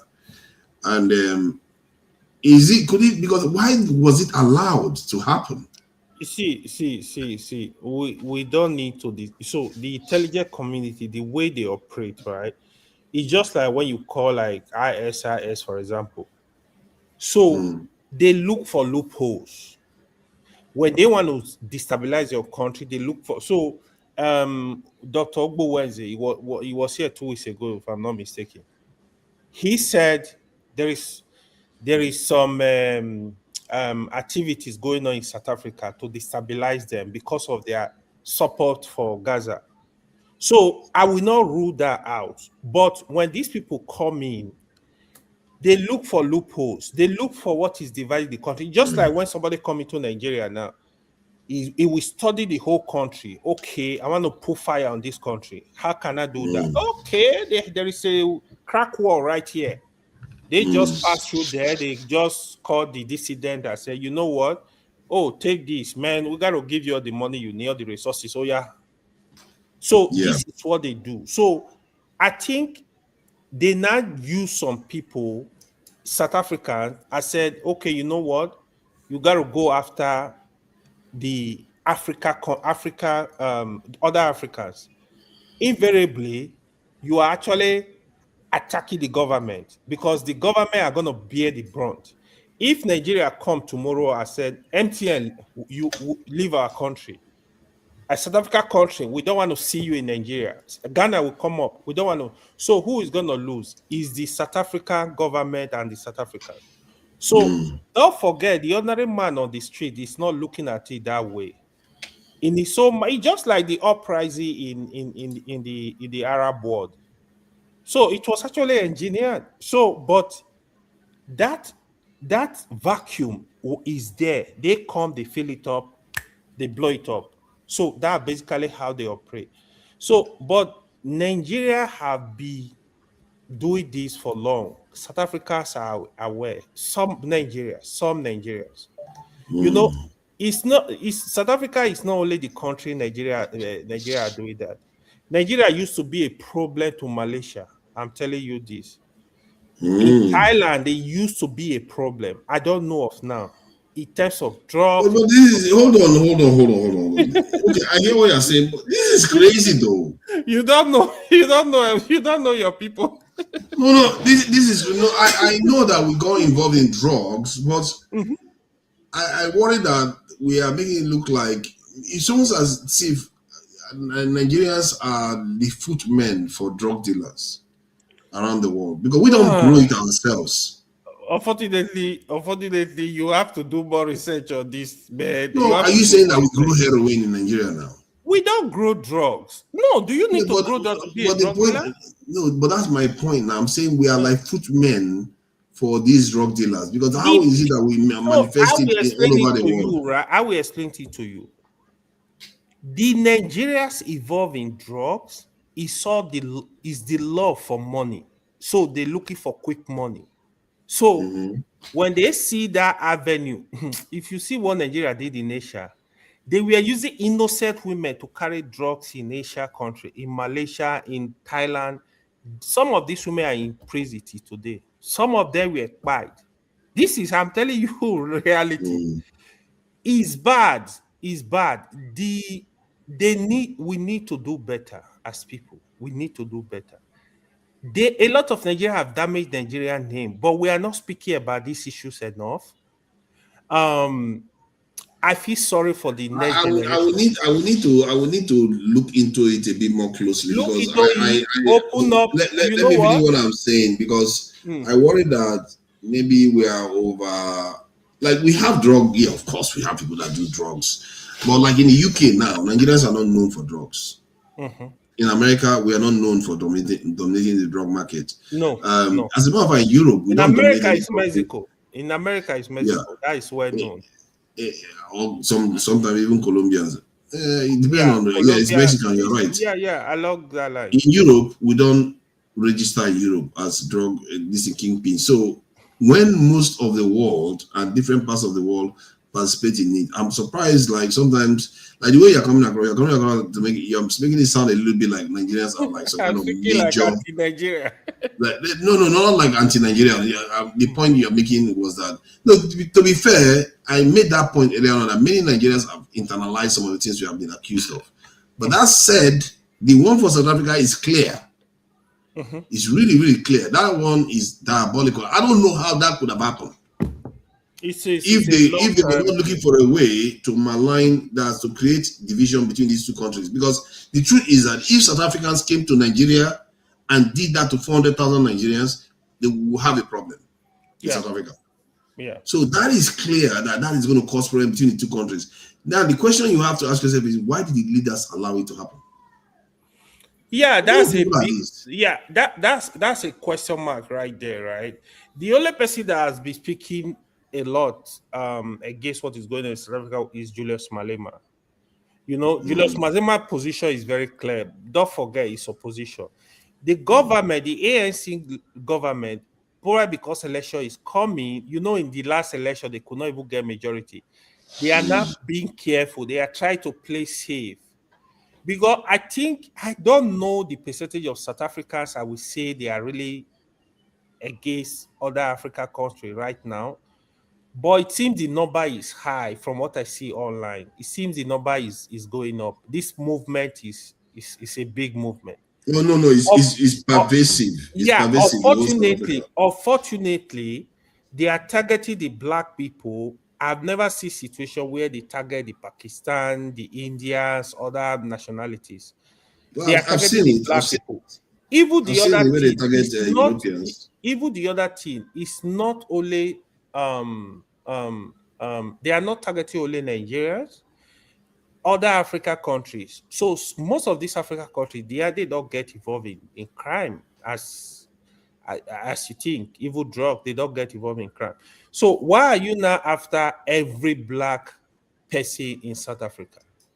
To the extent you are buying some of them, even the so-called Nigeria, there are Nigeria doing legit business, hustling, have businesses in school.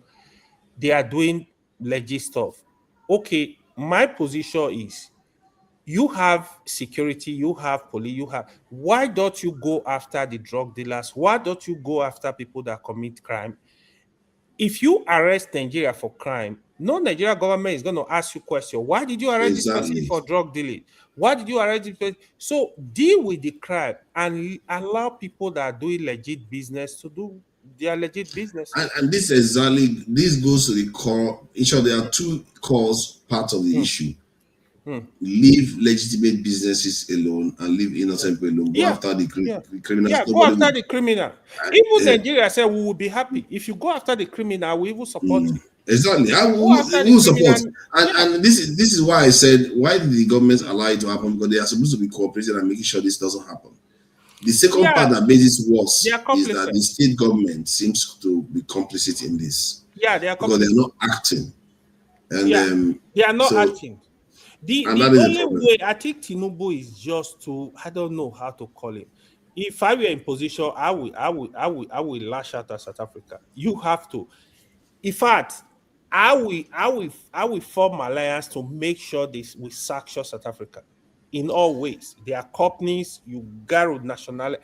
Yeah, but hold on. I think some of the things you've said today and some of my findings here have led me to kind of, I think I'm moving my position a little bit. You caused it, so you have yourself to blame. You have yourself to blame. You went and showed me the truth. You showed me the truth. And, so, but see, the problem is that if this type of events are occurring, if I was Tinubu, my first instinct is not to sanction South Africa. Okay. My first instinct would be, hey, this is what our boys are doing there. Let's put hands together and squash this. Right. Okay. Once and for all.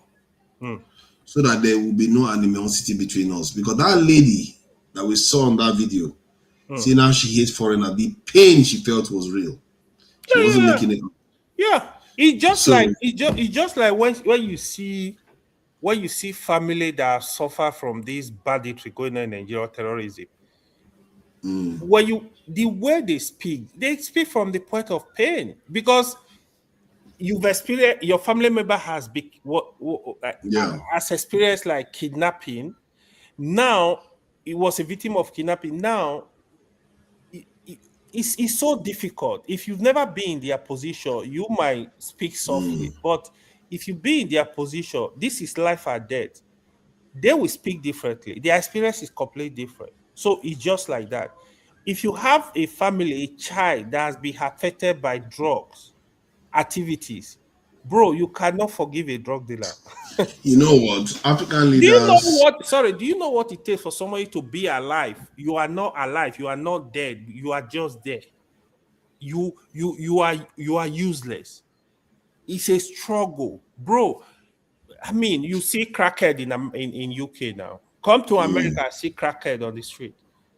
Like bad ones. American ones, they take it to another level. Yes, now. That one where they hang around, where they hang like this, where they just hang like this in suspension in mid-air. You know the people here, the other orange people here. You know, it was a deliberate activities in America now where they push drug into black communities. Oh That yeah, was how it they was destroy a lot deliberate, of the community. It and was that's how deliberate. it feels. That's how it Yeah, feels. Nigerians are inflicting on South African. They are using Nigerians to exactly. destroy South African communities, and Exactly. that is something that's why I said my first instinct is not to go after South Africans. My first instinct is we have to destroy these people that are doing this. Either stop them or destroy them, because you can't have a people that are just destroying lives Yeah. on the continent like that. Yeah. Because you work with South Africans, pull them out, and but the problem is even Nigerian government cannot even secure Nigerians against bandits. They deliberately hands down to do that. Why would they not hands down to allow this nonsense to happen? If anything, they are the ones making sure it happens. Really, they technically you can argue that they ensure this happened because they allowed it to happen. Yeah. Because if you know about it, then how can they not know? Are you not the one that shared information with me just now? You know about it. They know. And they They know didn't do now. anything Of about it. course. Of And now course. you want to go and start sanctioning South Africa when the people start Yeah. crying. You know? If they are doing the right thing, of course, Nigeria have intelligence now. You think they don't know what's going on? If they just want to do what they want to do. Nigeria You know, intelligence know what is going on in South Africa. you know what? Now, when I see someone like Jacinta, and okay, she's a stooge, I don't care about the people themselves, like that lady that was in pain. As it stands right now, my position on her has changed. Yeah. Yeah. My position on her has They changed. have that. Yeah. You know, no Because matter the it's sentiment, not dumb, it's real. no matter the It's a real sentiment, problem. you need to look the other side. You need to listen to what they are saying. Yeah, I'm not supporting what they are doing against the black people, but no matter how upset I am, you have to look the other way. Okay, what is their grievances? Are they genuine? Are they legitimate? You have to look at them and actually ask Right. yourself a African lot of leaders, how questions. could they allow this to happen? Yeah. You see, hold on. Man, this is genius, man. If somebody was planning this, and think about it, if somebody wanted to really teach Africans a lesson for what they did against apartheid regime, this is a good way to teach them. Because they say Nigeria helps South Africa so much. Yeah. They use Nigerians to destroy their communities. Yeah. You can't make it up. Yeah. Unbelievable. And our leaders, I don't know, man. If you even listen to South Africa now, I saw a couple of videos. They are even telling you, no, if you know you help us during apartheid, go and meet what's it called? What's the hero? Go and meet Nelson Mandela. That is not my Yeah, business. I collect your saw one money. lady saying that. These people, he said, go and meet Nelson Mandela. That's not my business. I don't know about that. I'm like, what? Yeah, Nigeria tried for South Africa. In fact, the whole of Africa continent tried for South Africa during apartheid. That is not in dispute. But again, it's not also sufficient because of that. You want to do what you like in the country. You are not a citizen of the country. You know, even in South Africa, Nigeria use their women. So Nigeria also involved in bribing the police in South Africa. They are involved in all kind of funny stuff that happen in Nigeria. They take those stuff to South Africa. So even they use their women against the police, they use their women against the system. Now it's they are really like they're really after No. Nigeria. I think you know what? I just feel like something is not right about this entire thing. The Yeah. whole thing seems so because you look at now, South Africa went to the International Court of Justice against Israel. Today, look at what is happening to them. It's almost as if these entities that do these things, they know what they are doing. They are punishing you in a way that let me look for this video. it's genius. Her name is Josita. Like she broke the whole thing down. The crime they are committing in South Africa, who is committing what?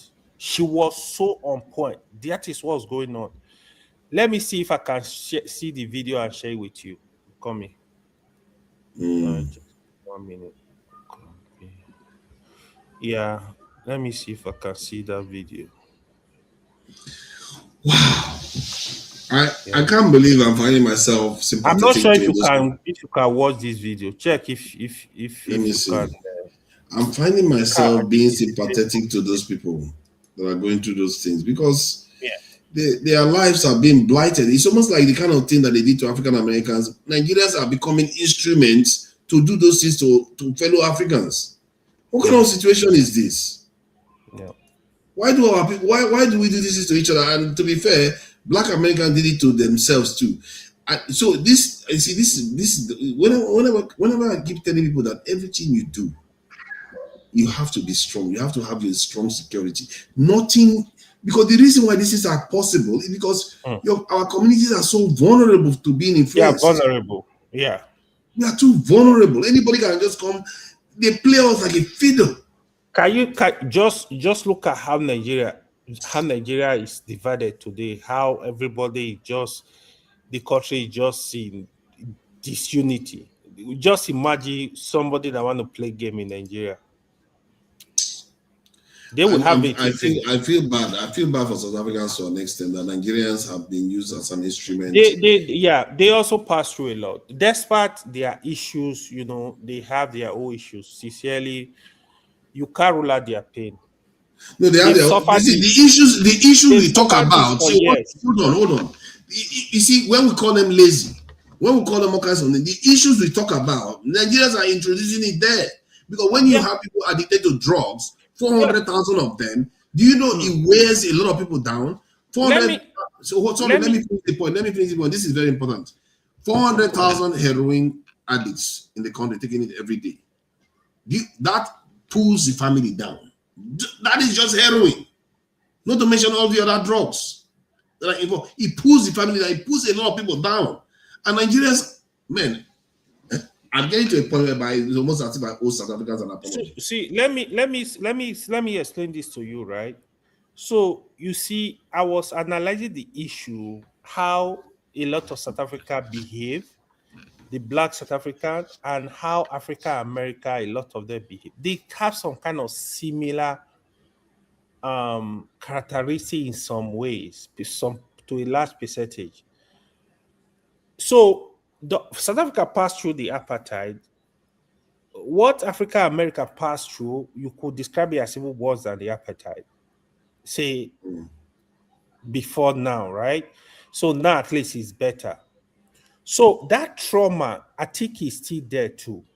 It's just like when I've seen situations where Africa, Nigeria specifically, they will come to America. Oh, these Black people are very lazy. They are this, they are that, they are that. I'm like, bro, do you know the history of these people? You need to get close to them and have discussion. They pass it through a lot. Yeah, it's not completely an excuse. Are too crass. Why are Southern Nigerians so crass? Oh, it's lack of emotional intelligence. That is what we also do in Nigeria. Why are we so crass? That is why I usually stand against those stuff. When you come, it's so easy for you to call the whole tribe out. It's so easy for you to you just disrespect somebody, people, just because it's just different from you. Even when you see there are people, for example, I'll give you an example. You cannot say because you are educated that your childhood friend is a mechanic in the workshop in Nigeria, you will not respect it. Some of them wanted to go to school, they didn't have that opportunity. So when you listen to people, you speak to them, you understand their struggle. I usually have educated a lot of Nigeria on this in America. I'm like, bro, you don't know these people in history. It's more than what you think. When you sit down, that issue of drugs we're talking about now, both drugs are gone. We're funneled through the Black communities. From there, what happened? They are killing themselves. They are going to prison, and mostly the men, gangsterism. So, it's not direct. So you will not even know what is happening. The community is getting destroyed. It's like a norm. A child that sorry, let me finish this. When a child grow up in an environment, there is what we call register in English, right? You don't go to mechanic workshop and be looking for syringe. the language of syringe is only spoken in the hospital, right? So when a child grow up, all he sees is people taking drugs. It's like normal thing for him. He doesn't know it's wrong. They don't forget, most of them live in the hood. Even till today in America, do you know if you go to black community, their schools, they are the lowest of the low. So when you go to white community, Asia are able to organize themselves. For example, out of 10 points, in white community, you see schools, 8 point, 9 point, 10 point. When you go to black community, you will see 2, 3. And you want those students to compete with the other students, facility and moribund. Bro, if you if people don't understand it, the systematic racism is so bad that you like if white occupy an area today, the moment they see percentage of black getting to 20-30%, they are selling their property, they are moving out from that area. You know why I'm beginning to get to a point where I don't even believe in racism anymore, because this entire thing, like I said, all this stuff depends on how your community is structured. Yeah. I used to, when I was growing up, I saw how Chinese were treated in the West. They were calling them, you will see the Chinese say they are being racist toward the chinkos and all that nonsense that they call them. Yeah. But I witnessed the way they treat them change as China became more and more powerful. Of course. Because they know there will be consequences when you treat them badly. Yeah. That is, so in other words, in reality, what we call racism is weakness of a community that cannot stand for itself. And taking advantage of that weakness is what racism is basically, because it's one thing because racism just seems to imply that, hey, you are bad, I'm good, but because I'm weak, because you are using your strength against me, you are bad, just because I'm weak. But I don't subscribe to that. You have to sooner or later, we as the people have to sooner or later take responsibility, because what you just I knew that Nigerians did drugs in South Africa, and I knew that they don't manufacture drugs, which is also that's what you kept asking. Yeah, I knew they don't manufacture it, so people supply them the drugs.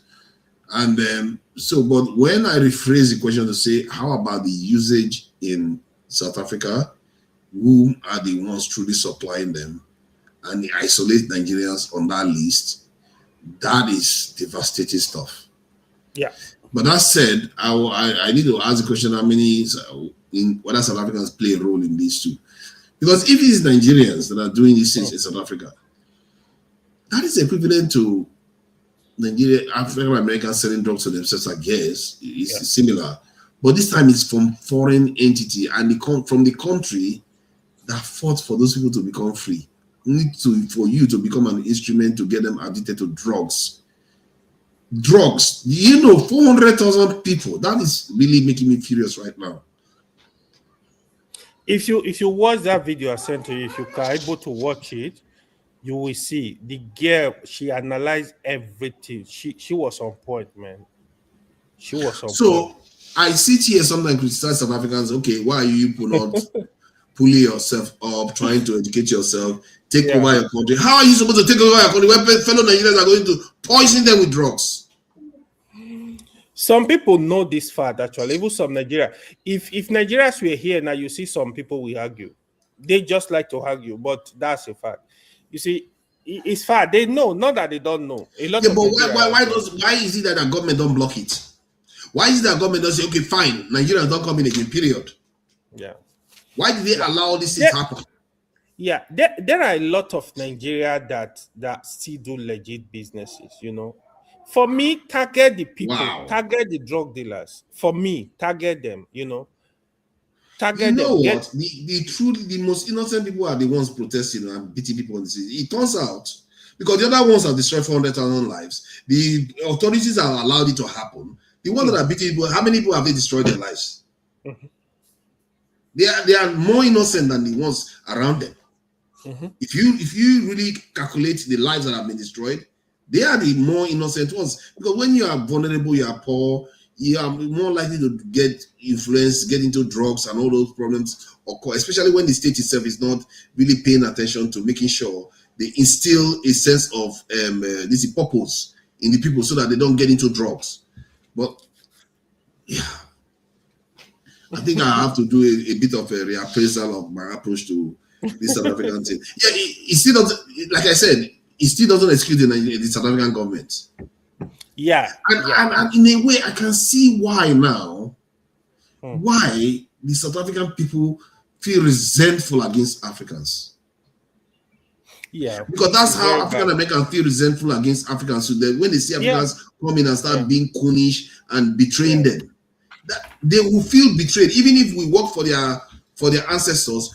But physically, now what they are seeing us do to them, they have a big movement that is anti-black in America now. The FBA, they call it. Exactly. It is a big movement too. I hope it doesn't explode. But I know a lot of people are against it. It's not going to explode because it's not like South Africa where black. No, yeah. If there had been like Nigerians were going to America giving black Americans drugs, oh my God, yeah, it's going to explode. Yeah, it's going to explode. But that this South African one paid me. He paid me what I just learned just now. He paid me badly. That the number is not a joke. That is a serious number. That number is pulling down 4 to 5 million people. 400,000 people. Do you know how many people that care for one person? That care about the life of one person? It destroys families. Do you know? They say they take heroin every day. Do you know the percentage of Nigeria in different country prison for drug-related offenses? Just do your research. If you want to discuss this topic, do your research. Go to pick different countries. And these are mostly Southerners doing these things, isn't it? It's mostly Southerners that are doing these things, isn't it? Yeah. They are Southerners now. 99.9% are Southerners. Hi. So the North, first of all, they don't travel, right? Second of all, they don't evolve. You hardly see them evolve in this kind of criminality outside the country. Yeah, it's people from the South. Wow. It's very bad though. It is the Southerner that destroy the reputation of Nigeria abroad now. It's not the North are not evolved. The North, they are evolving in other kind of activities, but they are not evolving in damaging Nigeria image outside the country. I need some time to connect my thoughts on South Africa now. I think I have to reevaluate my position on South Africa. Yeah. It's only fair. It's only fair when you get more information. Yeah. It's fair. Move your position a little bit.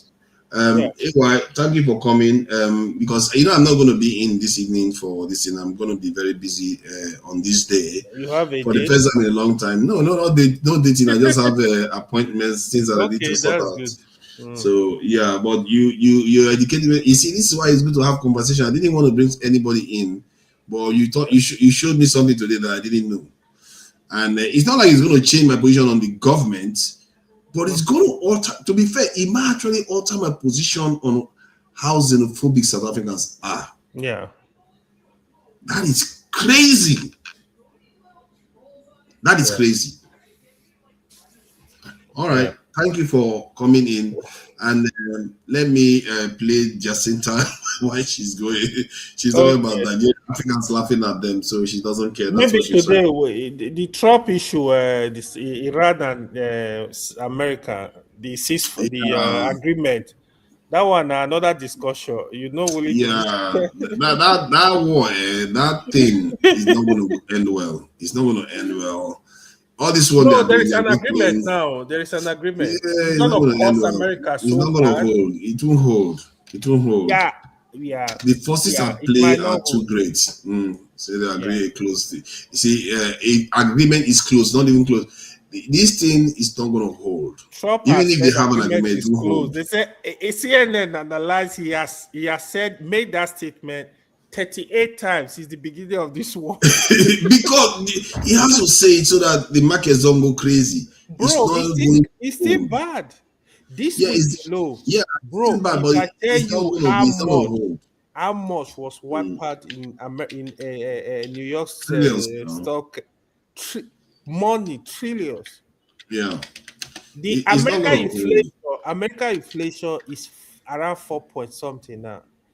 Highest is like even higher than COVID period. The economy is struggling. That's why you see Trump is having resistance. He does not want to continue the war. He's being careful. Sincerely, if this war He's buying time. He's buying is time by on what he time, needs to do. but here is it. I think Iran are ready for this war. If this war go all out, bro, the world economy will be so smashed. You will not even believe it. Everybody will suffer it. No, I think they don't care about that. These guys, if they did, They don't care. The only thing Trump cares about is what's going to happen in November, because he feels that the Democrats are going to go after him. If that happens, maybe he might say that, you know what, I'm better off. The more I increase the war, the more they can touch me. Because if he increases the power of the war, then impeachment will not, just like Netanyahu is doing. He too finds himself in the same position. He might even cancel the election. You know, last Saturday also, when I was trying to analyze this conflict, sometimes when I start talking, I don't necessarily know where I'm going to land.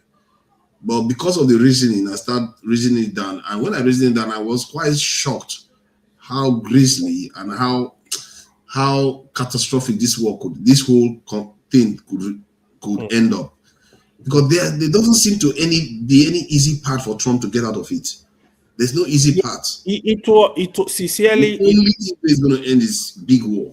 Sincerely, if you ask Trump would be regretting why he started that war. He's regretting, but you know now, as usual. I don't think he's regretting. You don't understand. There's Epstein file on one side. There's Epstein file on one side. There is immigration issue on one side. So those things, and Israel is crazy, and Israel has they own him. Israel wants to take Gaza. It's like so many troubles everywhere. Many troubles. Anything else. So Iran now is even the best thing to him right now. You might not think so, because they're saying it's going to cost him the election. Everything else is going to cost him the election. If he releases the F-35 files, it's going to cost him the election. If he allows Israel to destroy Gaza and destroy everything that Israel wants to destroy, it's going to cost him. Everything is trouble. But this one, where he keeps announcing peace deal all the time, is a holding pattern. Do you know since Trump came in as president, Trump has not achieved one single thing. It's just crisis. One single. American economy is seriously struggling. The inflation is on the rise like wildfire. Things are so expensive. America are not having it. If you go to gas price now, gas price is high. So I think they have to teach him a lesson in the midterm. However, you know, America, they have short memory too. If Trump decides to stop the war this month, they might forget even before November. But however, I think the best thing is to bring in Democrat to checkmate him very seriously. Because Republican, they still play this hacky and packy game like, you know what, it's still our Percy, you know. But you need to bring Democrat to really, really checkmate him. That's the only way Trump will sit up. Otherwise, they just impeach him. If Democrats take over, they one of the first things to impeach him, because they don't think he should be president. He's a convict for crying out loud. Last time he was impeached, the only law, don't forget, they impeached him in the Congress. They didn't control the Senate now. That's why they didn't control the Senate. So now, if they control Senate and Congress, that's a problem. Except they want to start a civil war.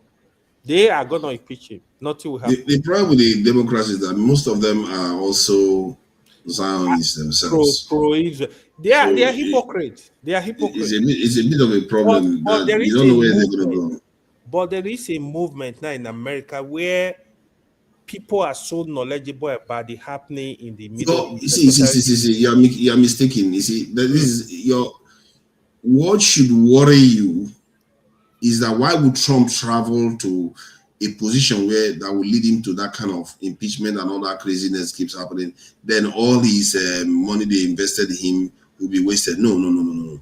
He will want to blow the war up. If he sees there's no point anymore, he will blow the war up. And that is my biggest concern, because there are too many problems that they don't want to deal with at home. The only big solution is a bigger war. Maybe he's going to do it bigger but controlled. He's going to try to force troops to go there. He's going to do something. Something's going to happen. Or maybe Israeli soldiers go in there. something will happen. No, This is for not sure, the end. Israeli soldier cannot go into Iran. They no bomb their papa well. My point is that this war has not ended. This I think war you have will a point, remain. though. You have a point. Because they don't have, I told you, America will go to a big war, or they will have to deal with the hell they have at home. From Epstein file and demographic change that will lead to a civil war, that is too big. They don't want to deal with that because that one is messy. It's their own people they will have to deal with. At least now they have to deal with Iran. They will rather bomb Iran. Except Iran, if Iran goes and explodes nuclear weapon, then all bets are off. Maybe Trump will like, okay, Iran is too hot. Let's go to Nigeria. Then it's Nigeria's turn to use Nigeria as a distraction. And then I can assure you, if that happens, Nigeria will be bombed badly. Because they need a big war. America needs a big, or Cuba, one of them. They will just pick one and start a big one. Yeah, he's still threatening Cuba now. He's still threatening Cuba. Because of the Iran war, he has bought how many months off the Epstein file? Yeah. Without this Iran war, that Epstein file will be out now. It will be out completely. It's the name of the game. Thank you. Thank you for coming. Thank you. Thank you. Man, thank you for your education. You gave me a bit of an education today. And it's not very often I leave a session and say I have to reflect on the way my perception of things. It's not often that happens. And it was just a simple information they gave me, and I doubted it, and I checked it, and I saw a horrific number. And I'm going to verify that number because that's a very big reason to change. Yeah. Do research. It's a very, very horrific number. Do research. 400,000 a day. That's sad. Thank you for coming in, Ewa. I appreciate everything that you shared with me. I hope you all are watching this also learn. You know, we fellow Nigerians, some of this we are doing, some of this we are doing is awful. It's really awful. Thank you for coming. No problem. Those countries that have come out to say that they don't support South Africa, they hate us, they want to see us fail, they want Mexico to beat us, they're proudly Mexican, blah, blah, blah, blah. They're writing us off the African continent.